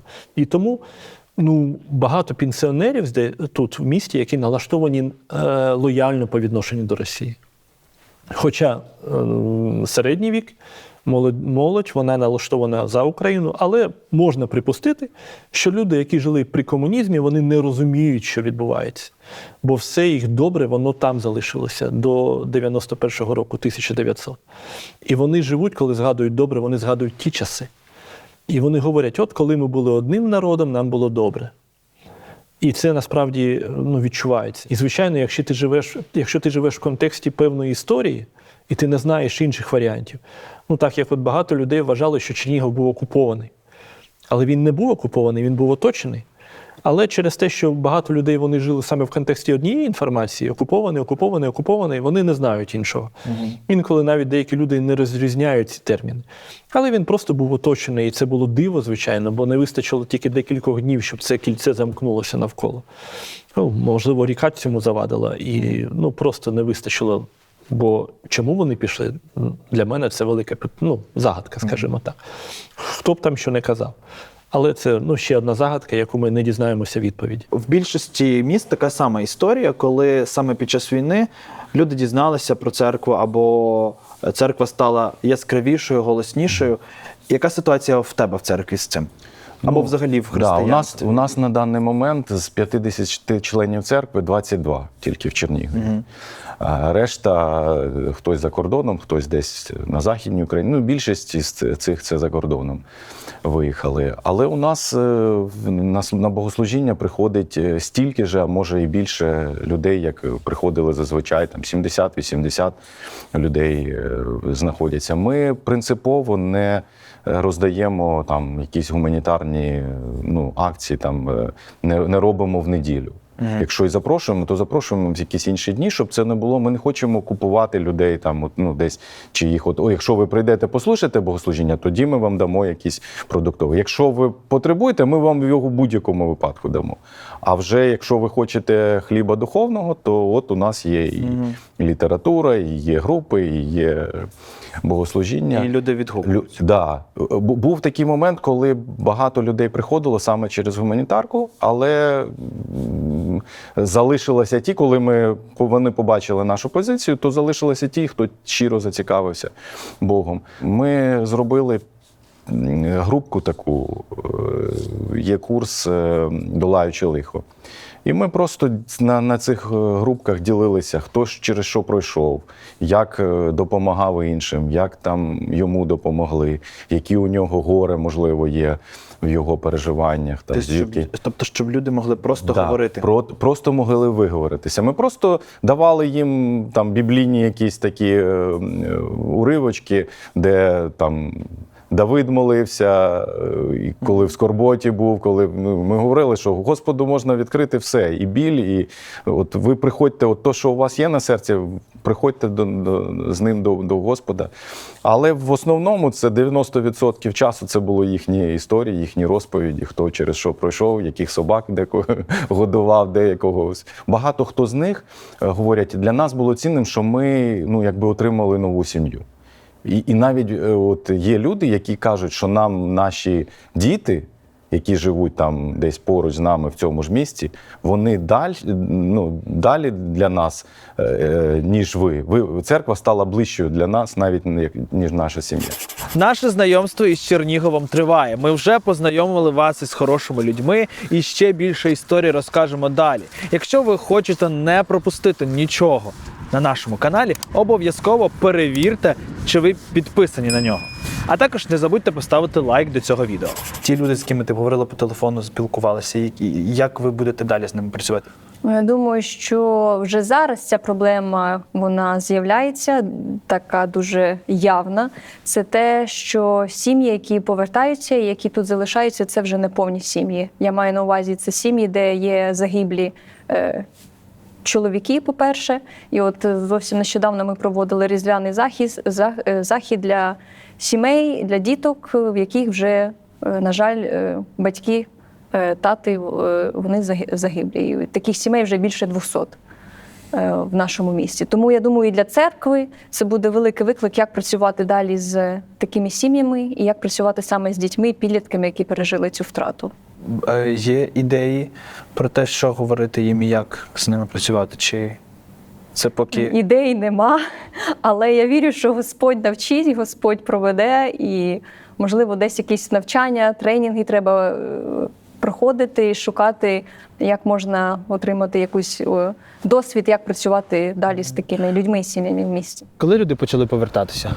Интересно, тех, кого мы вывозили, потом звонили, верните нас обратно. Ага. Как только сюда можно было заехать, быстро начали возвращаться. Город ожил моментально, потому что мы жили тогда на 8-м этаже. Смотришь во двор, так стоит десяток машин. Смотришь, через неделю стоит уже весь двор в машинах. То есть вернулись очень быстро. З'явилися другі нужди. Теж ми продовжували розвозити ще декілька днів. Ще розвозили, потім вже бачимо, що люди вже самі виходять, вже продукти там тиждень-два і вже з'являються на полицях магазинів, і вже такої нужди розвозити не було. Ну так, да, самої розвозки не було. І евакуацію ж теж ми зупинили ще, коли мосту не було. Уже тоді ми зупинили. Почали люди повертатися в місто, чи все ж таки залишились там? Не спочатку, не з самого початку, але потиху почали, і вже до початку травня більша частина, яка виїхала, мабуть, повернулася. Ага, тобто літо вже в Чернігові було активно. Ну, так, я дивлюсь по нашим знайомим, уже до літа вже майже всі повернулися. Коли так обертаєшся назад і бачиш, що це Божий план, чітко був. Бог провів, так можна сказати, взяв за руку з першого дня і провів через ці всі випробування для того, щоб, я вірю, щоб тут або, може, і на іншому місці, ми не знаємо, як буде далі, утворилася нова церква. І він вже дав достатньо людей, з якими почати духовну, церковну діяльність, душоопікунську. Да. Тому що всі люди невіруючі. Ми столкнулися перший раз з таким в житті, що, як завжди в церкві 100 людей віруючих, одна невіруюча прийшла або дві. А тут навпаки, нас 2-3 віруючих і 100 невіруючих прийшло. І ми зараз думаємо, ми плануємо і підстраюємося під цей новий формат для нас. Навіть Бог мені поклав на серце піти зразу на навчання у Львівську семінарію БТС. І дякувати також викладачам, вже я багато з ними спілкувався, і дуже багато вже цінних речей вони порадили, як працювати з тими людьми, що маємо. Для меня, наверное, произошла вот эта переоценка ценностей, когда ты так больше думаешь о мирском, да, для того, чтобы где-то удовлетворить свое телесное, такое, благами разными, там, знаешь, вот этим всем, то Бог где-то дал больше думать о церкви и больше думать о людях, о том, что надо быть среди них. Христос был среди людей. Да, то есть вот здесь вот произошла переменка ценностей еще больше. Церковь, она должна быть открыта для людей. Двери должны быть открыты, потому что если во время войны, те церкви, которые закрыли двери, это беда. Війна, можливо, щось забрала, але, можливо, щось і дала. Я бы не сказал, что она забрала, она, наверное, больше дала, война. Открылась такая сфера социального служения, потому что я уже общался тогда с тобой. Мы стали через соцслужбу, городскую соцслужбу. Это не благодаря церкви, это через знакомых по работе, то открылся доступ к городской соцслужбе. Мы с ними работаем. Через них у нас есть доступ к многим людям, которым мы можем служить. Вот здесь вот война очень дала многого, потому что мы стали ближе к людям, получается. Мы сидели, думали с братьями в церкви, чем мы можем быть полезны. И, знаете, сейчас, наверное, много людей такими, наверное, будут с травмами. С травмами от того, что произошло. И вот здесь вот очень думаем в том, чтобы где-то этим людям быть полезными для них. Потому что придется много слушать, много с ними где-то плакать, улыбаться и там радоваться. То где-то вот этот вот момент. И в этом думаем развиваться. Потому что те служения у нас, допустим, в церкви было служение реабилитации. Помощь наркозависимым людям. И оно, в принципе, война не повлияла. Оно было все здесь время, даже когда сюда нельзя было попасть, но оно существовало, были люди у нас. То есть, наоборот, мы даже приобрели, смогли купить землю, потому что цены упали, и мы смогли купить. Наоборот, в этом приобрели. А возможности для церкви – это то, что люди, они в первую очередь, они стали открыты больше. Люди сами идут в церковь, не надо их звать. Тому що вони зрозуміли, що у вас вони зможуть знайти відповіді на свої питання? Возможно. А возможно, просто, мы когда вывозили людей, все резко становились верующими. До речі, ти казав, що Чернігів – це достатньо православне місто. Тут дуже багато православних церков. Да. Що люди, по суті, віруючі тут. Да, мы все кого-нибудь спроси верующие, но война повлияла на то, что они передумали насчет своей... Можливо, шукали завжди, але відповіді знайшли тільки зараз. Да, возможно, і так. Дуже багато людей невіруючих. Зараз сидить кожну неділю на служінні. Більше 50 людей ходять кожен тиждень, співають разом з нами, слухають проповідь. І взагалі, я думаю, багато хто переоцінив це ставлення до Бога, ставлення до нас як віруючих, тому що бачили нашу допомогу їм. Ми то розвозили там віруючим нашим членам церкви, деяким невіруючим, але оця роздача була повністю для невіруючих людей, і вони приходили і отримували допомогу. І це... Їх розположило, так сказати. Да, вони, я думаю, змінили точно ставлення до нас. До війни було складніше взагалі говорити. Взагалі багато хто просто не знав про нас. Не знали, де є церква, не знають, що в нас відбувається, як проходить служіння. Да. Тепер знають. Тепер багато хто просто дізнався, хто ми є і де ми є. Ми через якийсь час запустили підготовку до хрещення. І вже десь в нашій церкві 8 людей готуються до хрещення.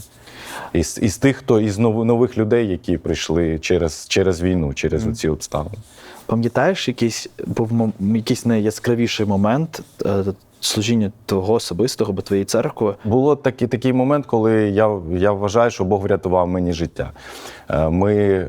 Я приїхав за літньою жінкою, яка жила на 9-му поверсі, щоб вивезти її, сюди привезти. У нас пункт збору тут був.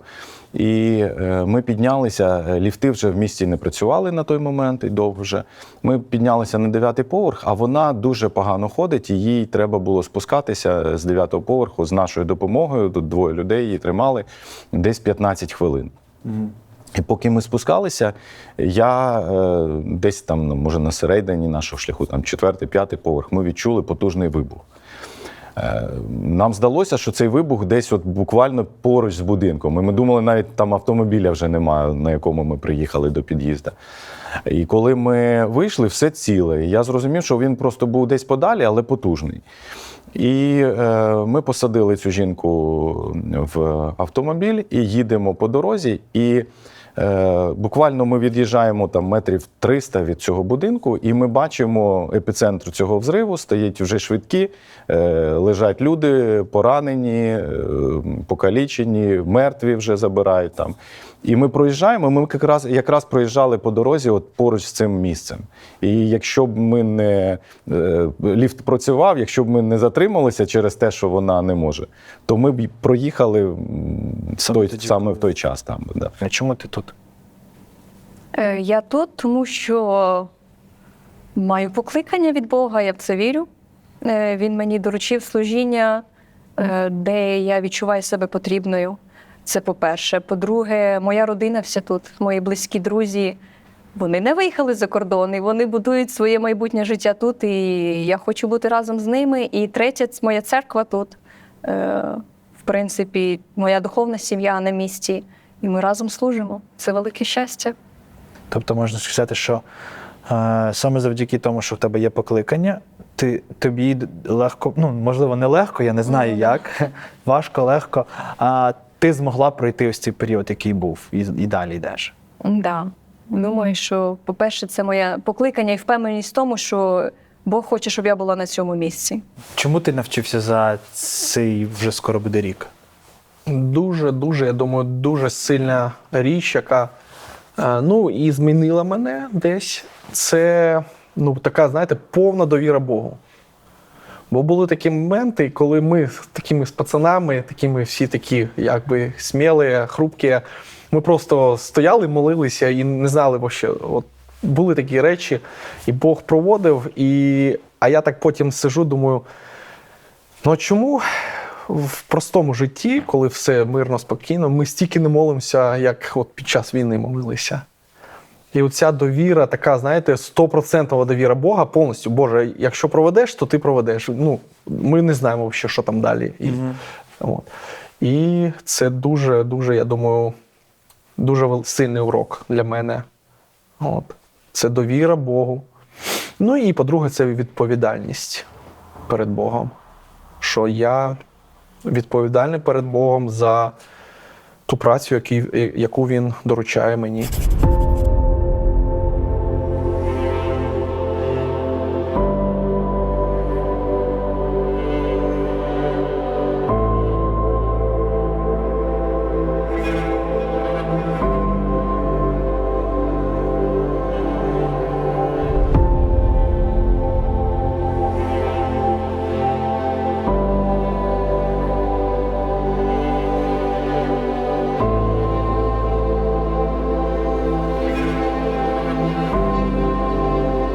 Таким був Чернігів. Готуючись до зйомок цього епізоду, я начитався і надивився дуже багато всього і не знав, чого очікувати. Але приїхавши сюди, ми побачили, що поруч із вщент зруйнованим і непридатним до життя є те, що вселяє надію і дає розуміння того, що життя тут продовжується.